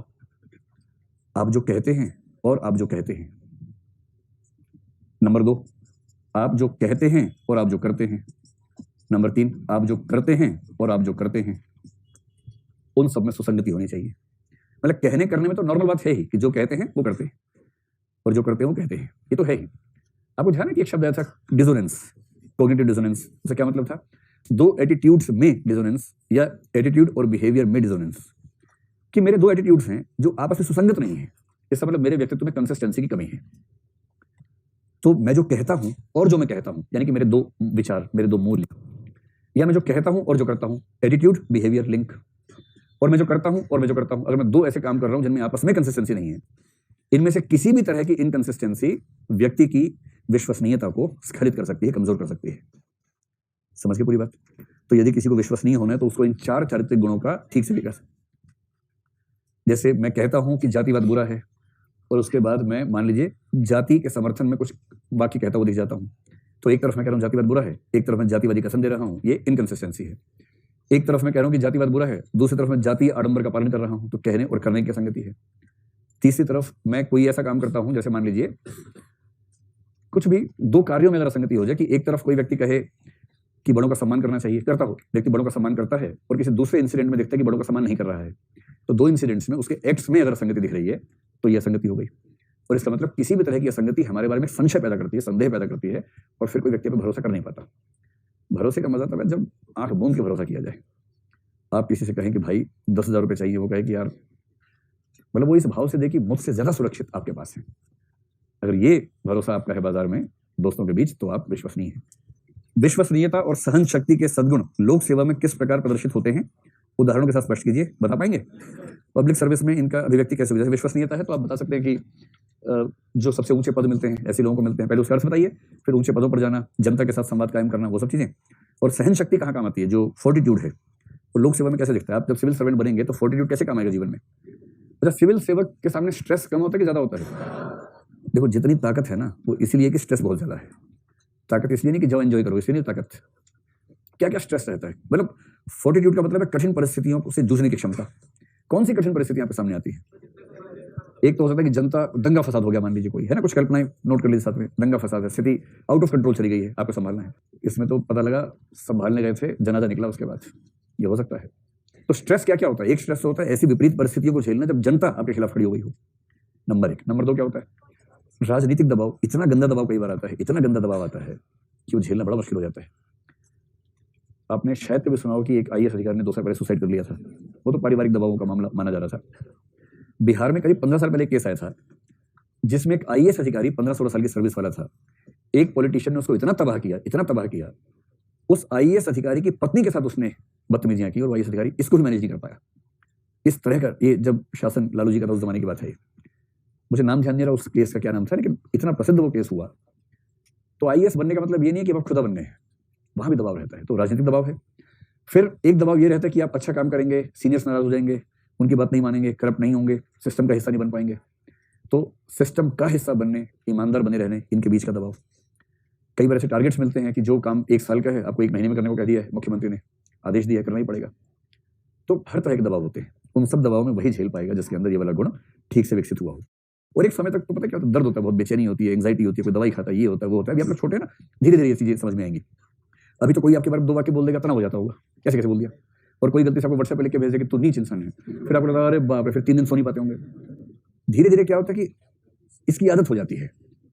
और जब भी ऐसा सोचना, राहुल गांधी के बारे में सोच के देखिए कि वो रोज सुबह जब अखबार पढ़ता होगा, आधा अखबार उसके बारे में ही होता है। व्हाट्सएप का विकास उसकी वजह से हुआ देश में। तो जब इतना तनाव उसको होता होगा, कैसे झेलता होगा ना। फोर्टिट्यूड है, ये बहुत बड़ा गुण है। और एक समय के बाद क्या होता है, फर्क पड़ना बंद हो जाता है, एकदम बंद हो जाता है। और इसी स्थिति में गालिब ने 2 शेर लिखे थे। पहला लिखा था, मुश्किलें इतनी हुई मुझ पे कि आसा हो गई। एक स्तर तक मुश्किलें परेशान करती हैं, एक स्तर के बाद आपको मुश्किलों से फर्क पड़ना बंद हो जाता है। और अगले स्तर पर मुश्किलें ना हो तो परेशान होते हैं, अगर कुछ है नहीं लाइफ में यार, कोई मुश्किल तो लेके आओ, रोमांच नहीं जीवन में, तो आपको मुश्किलों से मजा आने लगता है। और दूसरा है, दर्द का हद से गुजरना है दवा हो जाना, कि जब दर्द हद से गुजर जाता है तो दर्द ही दवा हो जाता है। ये फोर्टिट्यूड है बेसिकली। जब आप इस पॉइंट पे आते हैं तो आपको दर्द से असर पड़ना बंद हो जाता है। आलोचनाओं से, निंदाओं से, तनावों से, क्या होगा, ये होगा, वो होगा, मस्त हो जाते हैं। क्या कारण है कि निष्पक्षता और अपक्षपातीयता को, अंग्रेजी में है इम्पार्शियलिटी एंड नॉन पार्टिजनशिप, को लोक सेवाओं में, विशेषकर वर्तमान सामाजिक राजनीतिक संदर्भ में आधारभूत मूल्य समझना चाहिए, फाउंडेशनल वैल्यू समझना चाहिए। अपने उत्तर को उदाहरणों से सुस्पष्ट कीजिए। निष्पक्षता और राजनीतिक तटस्थता, नॉन पार्टिजनशिप, क्यों जरूरी है, विशेष रूप से आज के समय में। देखिए, निष्पक्षता जरूरी तो हमेशा है ही, क्योंकि सिविल सेवक एक मल्टी कल्चरल सोसाइटी में अगर काम करेगा, आप संकेत नोट करते रहे, मैं अपनी तरफ से आंसर से बता रहा हूं, आप अपने हिसाब से देख लें। इसके 2 हिस्से हैं, एक तो एक निष्पक्षता क्यों जरूरी है, दूसरा जो पॉलिटिकल न्यूट्रलिटी है या नॉन पार्टिजनशिप है वो क्यों जरूरी है। इम्पार्शियलिटी या निष्पक्षता इसलिए जरूरी है कि हम मल्टीपल कल्चरल सोसाइटी में रहते हैं, मल्टी कल्चरल सोसाइटी में रहते हैं, बहुसांस्कृतिक समाज है जिसमें हजारों जातियां हैं, हजारों धर्म हैं, भाषाएं हैं, इतना कुछ वैविध्य है। ऐसे वैविध्य में और प्रशासन का उद्देश्य क्या है, प्रशासन केवल लॉ एंड ऑर्डर मेंटेन करने के लिए कल्याणकारी शासन है, कल्याणकारी है। तो कल्याणकारी शासन को इंक्लूसिव होना है, और इंक्लूसिव होने की शर्त है कि व्यक्ति सभी समुदायों को साथ लेकर चल सके। तो पहली बात, एक कल्याणकारी शासन में इंक्लूसिव अप्रोच का होना आवश्यक है, और उसके लिए पक्षपात न हो, निष्पक्षता हो, ये जरूरी है। ये तो पहली बात हो गई। अब कोई आपसे पूछे दूसरा पक्ष भी है, अपक्षपातीयता क्यों जरूरी है, तो आपको पता है कि मल्टी पार्टी डेमोक्रेसी है, और जो पॉलिटिकल पार्टी से सत्ता में कभी है कभी नहीं है, तो जो स्थायी कार्यपालिका है उसको हर पार्टी के साथ काम करने के लिए मनसा तैयार होना चाहिए, मानसिक रूप से तैयार होना चाहिए, इसलिए पॉलिटिकल न्यूट्रलिटी भी जरूरी है। तो सामान्य। अब सवाल है विशेषकर आज के संदर्भ में क्यों जरूरी है, आज ऐसी क्या खास बात है। तो आज के संदर्भ में 2 बातें, सोशल में, पॉलिटिकल में। पहले पॉलिटिकल में ये बताइए कि इस समय पॉलिटिकल अवेयरनेस हमारे समाज में पहले की तुलना में कम है या ज्यादा है। जिस समय पॉलिटिकल अवेयरनेस बहुत ज्यादा है, उस समय सिविल सर्वेंट की एक एक हरकत पे समाज ध्यान रखेगा। तो पॉलिटिकल वाले में देखिए, पॉलिटिकल अवेयरनेस बहुत ज्यादा है, इसलिए सिविल सर्वेंट्स का हर फैसला पब्लिक स्क्रूटनी के दायरे में है, जनता उसका मूल्यांकन करती है। और दूसरी बात देखिए, सोशल मीडिया का जो प्रभाव है, अगर सिविल सर्वेंट एक भी ऐसा स्कोप दे देगा जो न्यूट्रलिटी का नहीं है, तो सोशल मीडिया के माध्यम से इतनी ज्यादा उसके खिलाफ राय बन जाएगी कि शायद वो जीवन भर उस तक को पहुंच नहीं पाएगा। तो जनता की राजनीतिक चेतना बढ़ने से और दूसरा सोशल मीडिया का प्रभाव बढ़ने से सिविल अधिकारी पर दबाव है कि वो हर समय राजनीतिक तटस्थता सुनिश्चित रखे। और जो निष्पक्षता है वो क्यों रखे, क्योंकि जो अवेयरनेस बढ़ी है, केवल पॉलिटिकल बढ़ी है, सोशल भी बढ़ी है। सोशल में देखिए कि वंचित वर्गों में पहली बार अधिकार की भावना पैदा हो गई है। भाई, दलित समाज जो आज से 100 साल पहले तक लगभग अति वंचित समाज था, अभी भी अति वंचित है, लेकिन मैं कुछ और कहना चाह रहा हूँ। उस समाज में सबसे पहले ज्योतिबा फुले, सावित्रीबाई फुले ऐसे नेता कुछ हुए जो बहुत एग्रेसिव नहीं थे। 20वीं सेंचुरी की शुरुआत में तमिलनाडु की तरफ कुछ एग्रेशन देखना शुरू होता है, और महाराष्ट्र में अंबेडकर आ गए। तो एग्रेसिव पॉलिटिक्स, लेकिन अंबेडकर की सारी पॉलिटिक्स संविधान के दायरे में है, वो संविधान का उल्लंघन करने की बात नहीं करते हैं, संविधान के दायरे में है, और संविधान ही लिखने के मूड में है, लिखा भी है, शानदार लिखा है। उसके बाद बाबू जगजीवन राम बने फेस भारत के दलितों का, जो कांग्रेस के नेता थे, हर मंत्रिमंडल में रहे, लेकिन जो एकदम इस भाव में थे कि बस एक दलित व्यक्ति नेता है ना, केंद्र में मंत्री है ना, बस काफी है, इतना काफी है, शांत एकदम नरम दल। इसके जवाब में काशीराम बीएसपी लेकर आए, पहले DS4 लेके आए, फिर बीएसपी बनाई, जिसमें सुश्री मायावती उनकी उत्तराधिकारी बनी। उनमें एग्रेशन था, और काशीराम के एक थप्पड़ ने एक पत्रकार को नेता बना दिया था। उस पत्रकार का नाम है आशुतोष, जो आम आदमी पार्टी के नेता हैं। एक बार कुछ उड़पड़ांग सवाल पूछा तो काशी ने थप्पड़ मारा कस के, उससे वो प्रसिद्ध हो गए बहुत ज्यादा, और ये बहुत प्रसिद्ध बात इंडियन जर्नलिज्म में चलती है। बहरहाल मायावती में एग्रेशन है, लेकिन आप देखेंगे मायावती का एग्रेशन पिछले कुछ साल से नहीं के बराबर दिखेगा आपको। इधर जो नया एक तेवर आ गया है, चंद्रशेखर आजाद आ गया है, जो खुद को रावण भी कहता है, भीम आर्मी, उसमें एग्रेशन इतना जबरदस्त है। मैं एक खास बात आपसे कह रहा हूं, अगर समाज का सबसे वंचित वर्ग इतने एग्रेशन के साथ सामने आ पा रहा है तो ये अपने आप में एक अचीवमेंट तो है ही, कि कम से कम उस समाज के पास अपनी बात इस तरह से कहने की शक्ति आ गई है, हिम्मत आ गई है। ये हिम्मत अपने आप में कितनी संवैधानिक सीमाओं में रहेगी, कितनी रहेगी, उससे बात अलग से कर सकते हैं, लेकिन ये तो है ही। और जिस समाज में वंचित वर्गों में इस तरह के तेवर हों, उस समाज में कोई सिविल सर्वेंट अगर किसी सामाजिक समूह के साथ ठीक बर्ताव नहीं करेगा तो वो सिविल सर्वेंट ठीक से चल पाएगा? ये चलना मुश्किल हो जाएगा, उसके लिए चलना मुश्किल हो जाएगा। इसलिए एक ऐसे दौर में जब वंचित वर्ग अपने अधिकारों को मांग रहे हों ठीक तरीके से, सिविल सेवकों को निष्पक्ष होना ही पड़ेगा।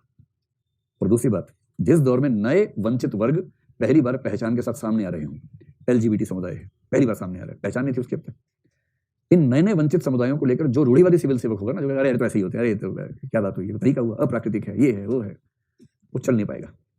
जो नई नई सामाजिक डिमांड्स हैं, सोशल डिमांड्स हैं, उन नई सामाजिक डिमांड्स को समझने की फ्लेक्सिबिलिटी और पहले से उनके बारे में नेगेटिव दिमाग न रखना, निष्पक्ष रह पाना, तो उभरते हुए सामाजिक समुदायों के साथ वही सिविल सेवक चलेगा जो निष्पक्ष हो पाएगा। क्या मैं आपको हिंट दे पाया ठीक से इस प्रश्न में क्या क्या अपेक्षाएं हो सकती हैं? ठीक है। इसके बाद प्रश्न 5, सिविल सेवा के संदर्भ में निम्नलिखित की प्रासंगिकता का परीक्षण कीजिए। पारदर्शिता, जोर से बोलो। हाँ, निष्पक्षता और न्याय, फेयरनेस एंड जस्टिस। अब ये दो नई चीजें आ गई, फेयरनेस और जस्टिस आ गया। इसका क्या किया जाए बताइए? देखो, फेयरनेस को हिंदी में इसमें क्या लिखा हुआ है? निष्पक्षता लिखा है, और जस्टिस को न्याय लिखा है। 2-2 मिनट में समझ लेते हैं फेयरनेस क्या है और जस्टिस क्या है। ठीक है,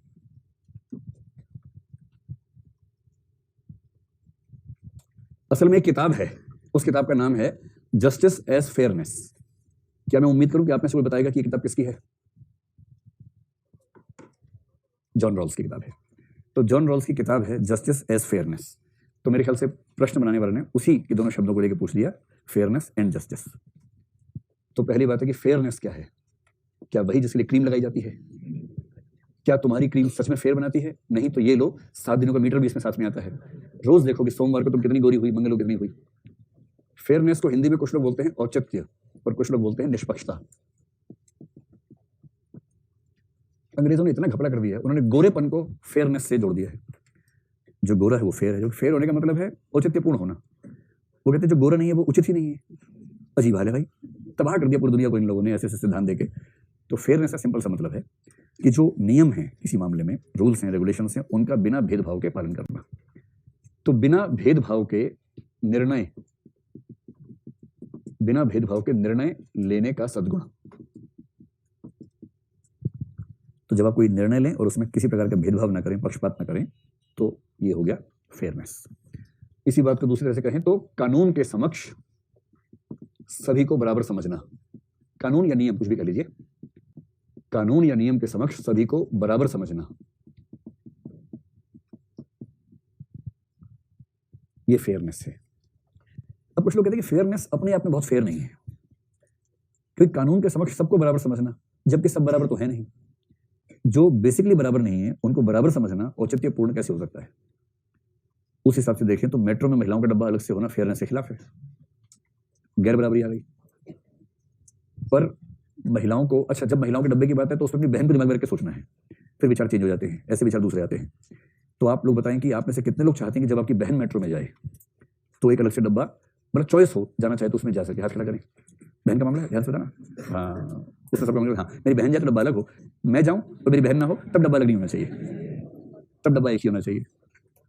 तो इसलिए जब फेयरनेस की बात हो ना तो बहन को, मम्मी को बीच में लेना चाहिए, तो मामला फेयर हो जाता है उसके बाद तुरंत। ठीक, तो फेयरनेस की एक लिमिटेशन कुछ लोग मानते हैं, कुछ कहते हैं कि नहीं, फेयरनेस का सही अर्थ ही वही है।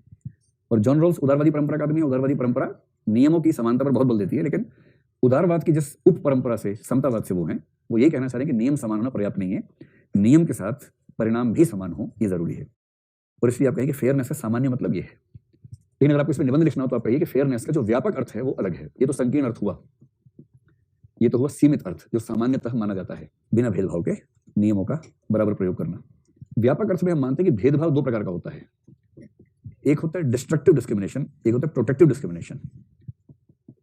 हमारे संविधान को समझने के लिए इस शब्द का इस्तेमाल खूब किया जाता है, प्रोटेक्टिव डिस्क्रिमिनेशन। डिस्क्रिमिनेशन को हिंदी में क्या बोलते हैं बताओ? भेदभाव। और प्रोटेक्टिव को क्या बोलेंगे? संरक्षणात्मक। संरक्षणात्मक भेदभाव। ठीक, इसका मतलब किसी वंचित वर्ग को संरक्षण देने के लिए उसके पक्ष में किया गया भेदभाव।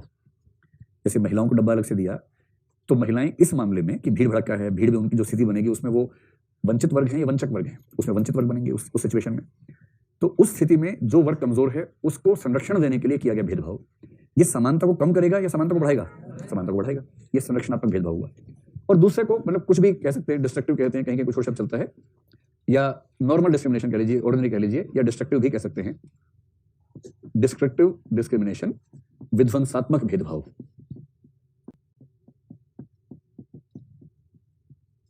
विध्वंसात्मक भेदभाव, जो भेदभाव किसी वंचित वर्ग के पक्ष में नहीं है, ये किसी को नीचा दिखाने के लिए है। जैसे किसी राज्य की सरकार कहे कि अब से भारत की रेलगाड़ियों में जो डब्बे होंगे उनमें से 80% डब्बे में हिंदू, सिख, जैन, बौद्ध, पारसी, यहूदी यात्रा कर सकेंगे, और मुसलमानों के 2 डब्बे रहेंगे, हरे रंग के होंगे वो डब्बे, और उसमें सेना तैनात होगी और कुछ पुलिस के लोग बंदूक के साथ रहेंगे। मान लीजिए कोई ऐसा करेगा तो नहीं, लेकिन मान लीजिए कोई करे, तो ये डिस्क्रिमिनेशन किसी को संरक्षण देने के लिए है या किसी को नीचा दिखाने के लिए है? तो जब कोई डिस्क्रिमिनेशन किसी के विरुद्ध होता है तो वो डिस्ट्रक्टिव है, और किसी वंचित वर्ग को, कमजोर वर्ग को बचाने के लिए होता है तो प्रोटेक्टिव है। अब अगर मैं कहूं कि फेयरनेस का व्यापक मतलब है सामान्यतः कोई भेदभाव न करना, कानून के समक्ष सभी को बराबर समझना, किंतु वंचित और कमजोर वर्गों को मुख्य धारा में लाने के लिए उनके पक्ष में समुचित नियम बनाना, यह है फेयरनेस। बत्ती जली? जल गई? जल ही गई? ठीक है, चल। दूसरा है जस्टिस। जस्टिस एक स्थिति भी है, एक प्रोसेस भी है, एक सद्गुण भी है। तो यहां तो हम सद्गुण की बात कर रहे हैं। तो जस्टिस का मतलब है जीवन में औचित्य को ले आना, जीवन के किसी भी मसले में औचित्य को ले आना। तो औचित्यपूर्ण, अगर व्यक्ति के जीवन की बात करें तो कहेंगे औचित्यपूर्ण जीवन का मतलब है न्यायपूर्ण जीवन। जैसे प्लेटो इसकी व्याख्या करता है जिस लेवल पे जाके, वहां कुछ ये बात आती है, जस्टिस इज राइटियसनेस, औचित्यपूर्ण जीवन ही न्यायपूर्ण जीवन है। पर ये तो बड़ी अमूर्त सी बात हो गई, जिसको केवल सुकरात के स्तर के लोग ही समझ सकते हैं, बाकी लोग समझ नहीं सकते इस बात को, क्योंकि प्लेटो उनका स्टूडेंट्स है ना, इसलिए उसकी बात को समझ पा रहे हैं। हम तो देहाती भाषा में बात करते हैं कि जस्टिस के 2 मतलब होते हैं। जस्टिस का एक मतलब होता है जिसको बोलते हैं करेक्टिव जस्टिस। करेक्टिव,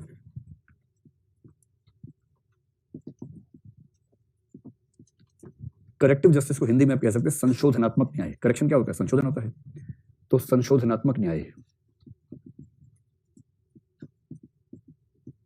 ठीक। जस्टिस का दूसरा प्रकार है डिस्ट्रीब्यूटिव जस्टिस। यह शब्द आपने जरूर सुना होगा कहीं ना कहीं, क्योंकि इंक्लूसिव ग्रोथ की बात जब भी आती है तो यह शब्द आता ही है। डिस्ट्रीब्यूटिव जस्टिस को हिंदी में क्या बोलते हैं? वितरण मूलक या वितरणात्मक न्याय। सोशल जस्टिस जिसको बोलते हैं ना, वो बेसिकली यही जस्टिस है, डिस्ट्रीब्यूटिव। तो किसी समाज में जस्टिस 2 स्तरों पे संपन्न होना चाहिए।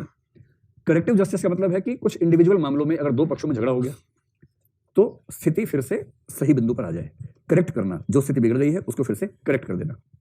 करेक्टिव जस्टिस होता है कोर्ट में, अदालत में, और कोर्ट में केसेस कितने प्रकार के हैं? सिविल और क्रिमिनल हैं।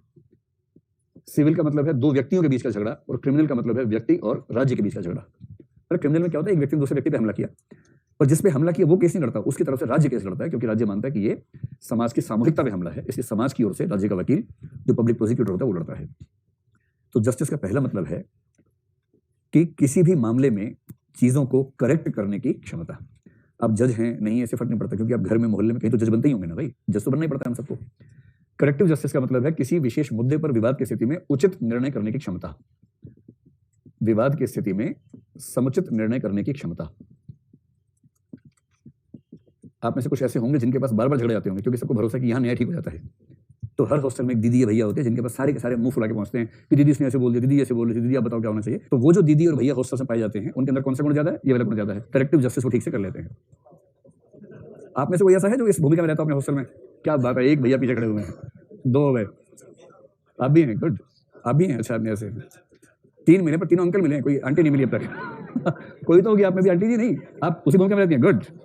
क्या कॉन्फिडेंस है, मैं हूं, मैं करती हूँ, बहुत बढ़िया। तो भरोसा रहता है लड़कियों को कि ये सही जजमेंट कर देगी, बहुत बढ़िया। दूसरा है डिस्ट्रीब्यूटिव जस्टिस या वितरण मूलक न्याय। इसका मतलब क्या है? जैसे जॉन रॉल्स जैसे लोग बेसिकली इसी की बात करते हैं। जॉन रॉल्स को उसमें रुचि नहीं है, पहले वाले में, इसमें रुचि है। इसका मतलब है जो समाज की आधारभूत वस्तुएं हैं, समाज की आधारभूत वस्तुओं के समुचित वितरण की क्षमता। समाज की आधारभूत वस्तुओं के समुचित वितरण की क्षमता। अब मन में आएगा आधारभूत वस्तुएं कौन सी हैं? एक है धन, संपदा। तो विभिन्न व्यक्तियों में धन और संपदा किस तरह से बंटे, उचित तरीके से बंटे, यह वितरण मूलक न्याय का एक पक्ष हुआ। दूसरा है शक्ति यानी कि पावर यानी कि अथॉरिटी यानी कि प्राधिकार। तो किसी समाज में विभिन्न व्यक्तियों में प्राधिकार भी उचित तरीके से बंटे।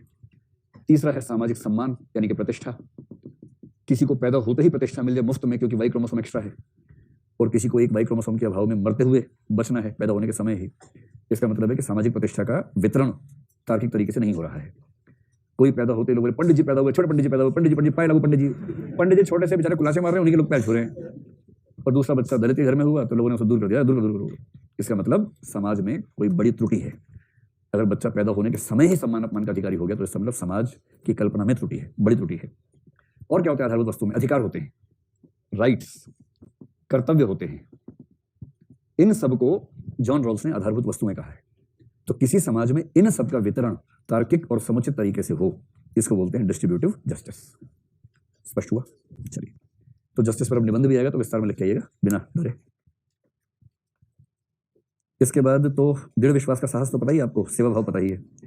समझौते से पूर्ण रूप से इनकार करना सत्यनिष्ठा की एक परख है। इस संदर्भ में वास्तविक जीवन से उदाहरण देते हुए व्याख्या कीजिए। समझौते से पूर्ण इनकार करना यानी दशमलव में नहीं, एकदम ठोस तरीके से। तो one of the test of integrity is complete refusal to be compromised. कोई कितना भी लालच दे, झुकना नहीं है। गारंटी है कि कोई देख नहीं रहा है तब भी झुकना नहीं है। तो यदि आप उस बिंदु पर उतना मजबूत रहते हैं तो हम कहेंगे इंटीग्रिटी, फुल इंटीग्रिटी है। तो वास्तविक जीवन से क्या एग्जांपल देंगे? दी तो से क्रिकेट, बैट से बॉल टच हुई, आपको ही पता है, किसी और को नहीं पता है, किसी ने अपील भी नहीं की है, और स्थिति ये भी है कि आपके देश के लिए जीतने की आखिरी उम्मीद आप ही है। लेकिन उसके बाद अपने ना यार बेईमानी नहीं करेंगे, खुद को जवाब नहीं दे पाऊंगा। पर आप खुद अंपायर को कहें, अंपायर साहब ऐसे करो, मैं आउट हूं, चेक करो। और अंपायर ने देखा, अंपायर गदगद है। जिस टीम के बॉलर थे उस टीम के लोगों ने लेट के अभिवादन किया आपका कि भाई हे परमपिता, आप जैसे प्लेयर्स बार बार सामने की टीम में आए और हम मैच जीत जाएं इस तरह से। दूसरा एग्जाम्पल क्या है? पर्स गिरा हुआ मिल गया है, मोबाइल पड़ा हुआ मिल गया है, मालिक आसपास नहीं है, कोई देख भी नहीं रहा है, उस समय क्या करेंगे? ले जाएंगे उठा के? हाँ, तो फिर इंटीग्रिटी नहीं है। इंटीग्रिटी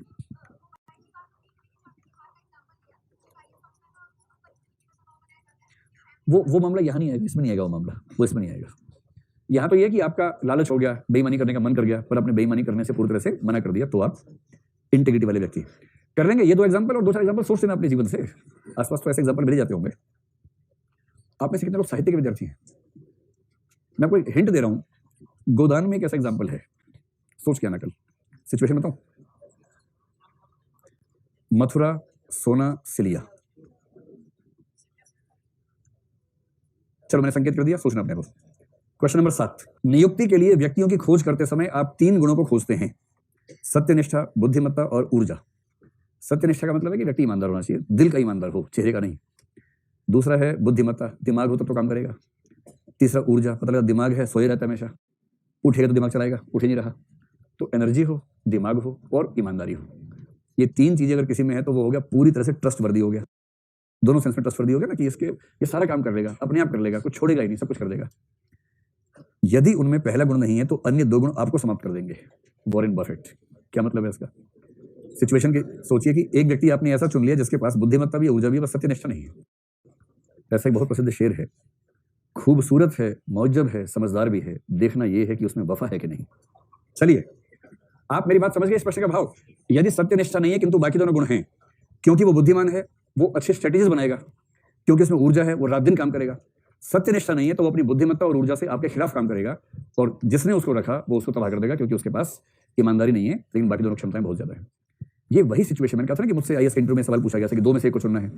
एक ईमानदार है किंतु इनएफिशिएंट है, एक एफिशिएंट है किंतु डिसऑनेस्ट है। चलिए, पर ये प्रश्न आपकी रेंज में है ना। अब आइए उत्तर प्रदेश। उत्तर प्रदेश में गोलू गोलू सवाल आते हैं, एकदम प्यारे प्यारे मीठे मीठे सवाल। सिविल सेवा के संदर्भ में निम्नलिखित की प्रासंगिकता का मूल्यांकन कीजिए। अंतरात्मा, ये भी आपने पढ़ा नहीं, टॉपिक 6 में पढ़ेंगे, छोड़ दीजिए। सेवा भाव और अनुशासन कर लेंगे। अंतरात्मा जल्दी पढ़ने वाले हैं आप, टॉपिक नंबर 6 में आ जाएगा। अगला, लोक सेवा की पहचान समाज के कमजोर वर्गों के प्रति सहिष्णुता एवं करुणा पर आधारित होती है। सहिष्णुता यानी टॉलरेंस, और कंपैशन तो है ही करुणा। इस संदर्भ में सहिष्णुता एवं करुणा के मूल्यों की व्याख्या कीजिए। हो जाएगा? ठीक है। तीसरा है प्रभावी प्रशासन के लिए लोक सेवा के प्रति समर्पण आवश्यक होता है, व्याख्या कीजिए। पब्लिक सर्विस के प्रति डेडिकेशन जरूरी है इफेक्टिव एडमिनिस्ट्रेशन के लिए। सिविल सेवा के संदर्भ में निम्नलिखित की प्रासंगिकता की विवेचना एवं मूल्यांकन कीजिए। सत्यनिष्ठा, वस्तुनिष्ठता, निष्पक्षता, गैर तरफदारी। लड्डू ही लड्डू बिखरे हुए हैं, बस खाने हैं आपको, है ना। ये सब मुंह खोल के पेपर देखना ध्यान से कि ये लड्डू खाऊं वो लड्डू खाऊं। मध्य प्रदेश, लोक सेवा में अशक्त वर्गों यानी कि वीकर सेक्शंस, अशक्त वर्गों के प्रति संवेदना की क्या आवश्यकता है ना, बता देना कि बहुत जरूरत है ताकि इंक्लूसिव ग्रोथ हो, सबको साथ लेकर चले, मुख्य धारा। राजस्थान, नंबर 1, निष्पक्षता को परिभाषित करें, इसके आधारभूत तत्व यानी कि इंग्रेडिएंट्स क्या क्या हैं। इम्पार्शियलिटी पूछा है तो इम्पार्शियलिटी के संघटक तत्व क्या क्या होते हैं, इंग्रेडिएंट्स क्या होते हैं। निष्पक्षता के इंग्रेडिएंट्स क्या क्या हैं, बताओ किन चीजों से मिलकर बनती निष्पक्षता। निष्पक्षता में क्या क्या होता है बताओ ना भाई।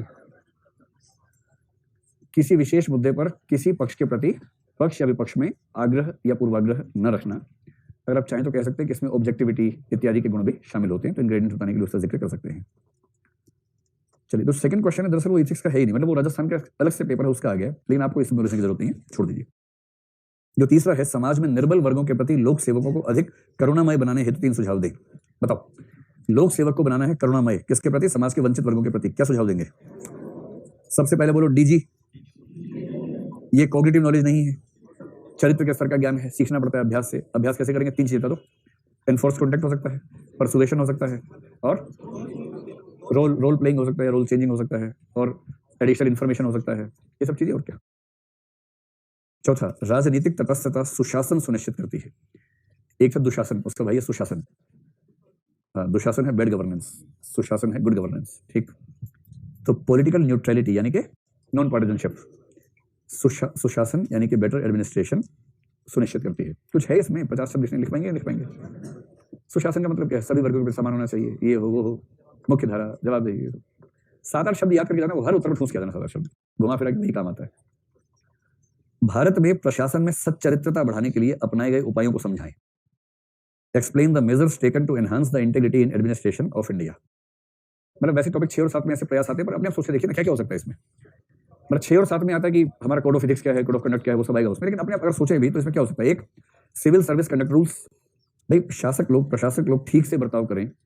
जैसे आप बताइए ना, आप ठीक से बर्ताव करें, इसके उपाय केवल आपके अंदर आते हैं या बाहर से भी उपाय होने जरूरी है। अंदर इसलिए कि अंदर से इंसान ठीक हो, पर अंदर से कितना ही ठीक हो, मौका मिलते बिगड़ जाता है, तो बाहर से भी उपाय होते रहने चाहिए। तो अंदर से उपाय ठीक करने का तरीका क्या है कि सिविल सर्विस ट्रेनिंग में फाउंडेशन वैल्यूज की ट्रेनिंग दी जाती है, खूब दी जाती है, सिखाया जाता है। तो एक तरफ संकेत कर लीजिए, सिविल सर्विस ट्रेनिंग, उसमें फाउंडेशन वैल्यू सिखाई जाती हैं। और सिखाने का तरीका पता है कि जैसे मैंने भी वो ट्रेनिंग की, तो उसमें 1 सप्ताह के लिए क्या करते हैं, गांव में भेजते हैं कि वहाँ रहना है आपको। रहता तो कोई नहीं है, गांव के आसपास जो जिला होते हैं वहाँ एक गेस्ट हाउस मिल जाते हैं, वहाँ रहते हैं ऑफिसर, वो हर रोज सुबह उस गाँव में जाते हैं, स्टडी करते हैं। तो 7 दिन उस गाँव में रहना, हर चीज़ को समझना, फिर उसकी रिपोर्ट बनानी होती है। पर्पस इस ट्रेनिंग का ये है कि जो लोग हमेशा शहर में रहे वो गाँव को ठीक से देखें और गाँव के प्रति संवेदना उनके मन में पैदा हो, तो समझ में आए कि गाँव को ठीक करना उनका मुख्य दायित्व है। यह है आदर्शवाद। व्यवहार में कैसे ट्रेनिंग होती है, आप जाएंगे IAS या IPS किसी भी सर्विस में सबको भेजते हैं। जिस जिले में आपको भेजा जाएगा उस जिले में कलेक्टर आपको पहले दिन लंच पे बुलाएगा। आपके कलेक्टर साहब हैं, सबको लंच दे रहे हैं कि आइए आप नए लोग हैं, हम इतने साल हो गए। फिर वो अपनी जीवनी सुनाएंगे 1 घंटे तक कि मैं बचपन से ही महान था, खुद कहता नहीं हूँ लेकिन मैं हूँ, अब क्या कर सकता हूँ, बताना ही पड़ेगा। लंच करवाएगा, फिर सबको गिफ्ट देता है कुछ ना कुछ, जैसे सबको एक कपड़ा गिफ्ट दिया, शर्ट गिफ्ट कर दिया, सूट गिफ्ट कर दिया, कलेक्टर साहब करते हैं, सब करते हैं। फिर बोलते देखो गाँव तो आपको अलॉट कर दिया हमने, आपका ये गाँव है, आपका ये गाँव है, पर क्या करो गाँव जाके यार, 7 दिन छुट्टी एंजॉय कर लो, मैं गाँव यहाँ बुला देता हूँ। तो गाँव आ जाता है, गांव के सरपंच, 1-2 पंच, 1-2 अधिकारी, वो सब गेस्ट हाउस में आ जाते हैं। फिर अधिकारी बैठते हैं उनके साथ, हाँ भी बताओ गांव में क्या क्या चल रहा है। फिर वो ऐसे नीचे बैठ के, भाई बाप गांव में ये चल रहा है, वो चल रहा है, ये उनके पॉइंट्स नोट कर लेते हैं। और 7 दिन का काम 1 दिन में हो जाता है, 6 दिन घर पे बिताते हैं सब लोग अपने। फिर रिपोर्ट जमा करनी होती है। तो बहुत सारे ग्रुप होते हैं, उन ग्रुप में 1-2 ऐसे लोग होते हैं जो बहुत गोलू टाइप के होते हैं। जो गोलू आदमी IAS बनता है उसको बोलते हैं KTP। ये शब्द अभी से याद कर लो, वहां जाके बन मत जाना। ये KTP इसे बोलते हैं कीन टाइप प्रोबेशनर। ऐसा प्रोबेशनर जो बहुत कीन है सीखने के लिए, पढ़ने के लिए, मतलब पढ़ाकू, मतलब गोलू, कीन टाइप प्रोबेशनर बोलते हैं, KTP बोलते हैं ऐसे बच्चों को। तो एक आध KTP रिपोर्ट तैयार करता ही है, वो गांव जाता भी है, वो कहता नहीं गांव नहीं आएगा, मैं गांव जाऊंगा। वो 7 दिन गांव में रहता भी है, रिपोर्ट बनाता है। पर बाकी सब बोलते हैं तू इतना अच्छा इंसान है, अपनी रिपोर्ट दिखाएगा नहीं हमें। वो उसकी रिपोर्ट ले लेते हैं, MS वर्ड में होती है, सिलेक्ट किया गाँव का नाम, अपने गाँव का नाम लगाया, एंटर मारा, हर जगह गाँव का नाम चेंज। और जो 8-10 मुख्य तथ्य हैं, सरपंच का नाम, पंच का नाम, अधिकारी का नाम, वो सब चेंज कर लेते हैं और 2-4 लाइनें बीच-बीच में चेंज कर देते हैं ताकि दिखे कुछ अलग है। सारी रिपोर्ट सबमिट हो जाती है, फिर प्रेजेंटेशन देनी पड़ती है सबके सामने, प्रेजेंटेशन भी दे देते हो, कौन सी बड़ी बात है, प्रेजेंटेशन दी, सब ताली जोर से जाती है, क्या रिपोर्ट, क्या काम किया, क्या, क्योंकि सबको अपनी ख्याल बचानी है। जबरदस्त परफॉर्मेंस रहती है वहां पर और उसके बाद इस तरह से गांव के प्रति संवेदना का विकास पूरे ब्यूरोक्रेसी में हो जाता है। ये दुर्भाग्य है। तो जैसे विलेज स्टडी है, कायदे से हो तो ज्यादा अच्छा है, लेकिन व्यावहारिक रूप से ऐसे होती है। तो खैर, आप बताएंगे कि सिविल सर्वेंट्स में इंटीग्रिटी पैदा करने का एक तरीका तो ये है कि ट्रेनिंग प्रोसेस ऐसा है, भी होना भी चाहिए। ट्रेनिंग में ये जरूर है कि अच्छे वैल्यू सिखाते हैं, मतलब उसमें कुछ कुछ किंतु परंतु लगा लेंगे, अलग बात है, लेकिन हाँ सिखाने का प्रयास करते हैं। दूसरा पक्ष है सिविल सर्विस कंडक्ट रूल्स हैं, जो आपका कोड ऑफ कंडक्ट है, कोड ऑफ एथिक्स है, वो डिफाइंड होता है, ट्रेनिंग में बताया भी जाता है कि आप क्या कर सकते हैं, क्या नहीं कर सकते हैं। कुछ ऐसी कहानी भी सुनाती है कि एक व्यक्ति ने ऐसा कर दिया था, उसके साथ ये हुआ। एक व्यक्ति ने ऐसा किया, उसको सांप ने काट लिया। एक ने माता का भजन नहीं गाया, उसके घर में बच्चा बीमार पड़ गया, मर गया। एक ने सत्यनारायण जी की पूजा नहीं करवाई, उसके घर में 2 सांप निकले, सबको डस के चले गए। और एक ने सत्यनारायण की पूजा ठीक से करवाई, उसके घर में सोने का गड़ा निकला, अंदर सोने की अशरफियां निकली। ठीक ऐसे ही केस स्टडीज बताई जाती है, यूपी वहां मसूरी में भी। तो वो क्या करते हैं ट्रेनिंग में ना, बताते हैं केस स्टडीज की, इस व्यक्ति ने ऐसा किया, उसके साथ ये एक्शन हुआ, तो वो कोड ऑफ एथिक्स समझाने का तरीका उनका ही होता है। अंतिम बात क्या है, कुछ ऐसे कानून हैं जो कानून सुनिश्चित करते हैं कि सिविल सेवक ठीक से अपनी हदों में रहकर, तमीज में रहकर काम करे। उनमें से एक कानून है सूचना का अधिकार, राइट टू इन्फॉर्मेशन। एक कानून है सिटीजन चार्टर, रूल है सिटीजन चार्टर का या नागरिक चार्टर। तीसरा है विसल ब्लोवर्स एक्ट, जो है यानी हर ऑफिस में यदि कुछ गलत चल रहा है तो वहां प्रत्येक व्यक्ति को ये छूट दी गई है कि वो शिकायत करे। और विसल ब्लोवर प्रोटेक्शन एक्ट कहता है कि जो विसल ब्लोवर्स हैं, यानी जिसने इशारा किया कि चीजें ठीक नहीं चल रही हैं, उसके प्रोटेक्शन की, सुरक्षा की व्यवस्था राज्य किस प्रकार करेगा, लोकपाल भी कह सकते हैं। तो ये जो 3-4 एक्ट्स हैं, ये टॉपिक नंबर 7 में जिक्र आएगा इनका। ये सब कानून भी सुनिश्चित करते हैं कि प्रशासन में इंटीग्रिटी बनी रहे। स्पष्ट हुआ?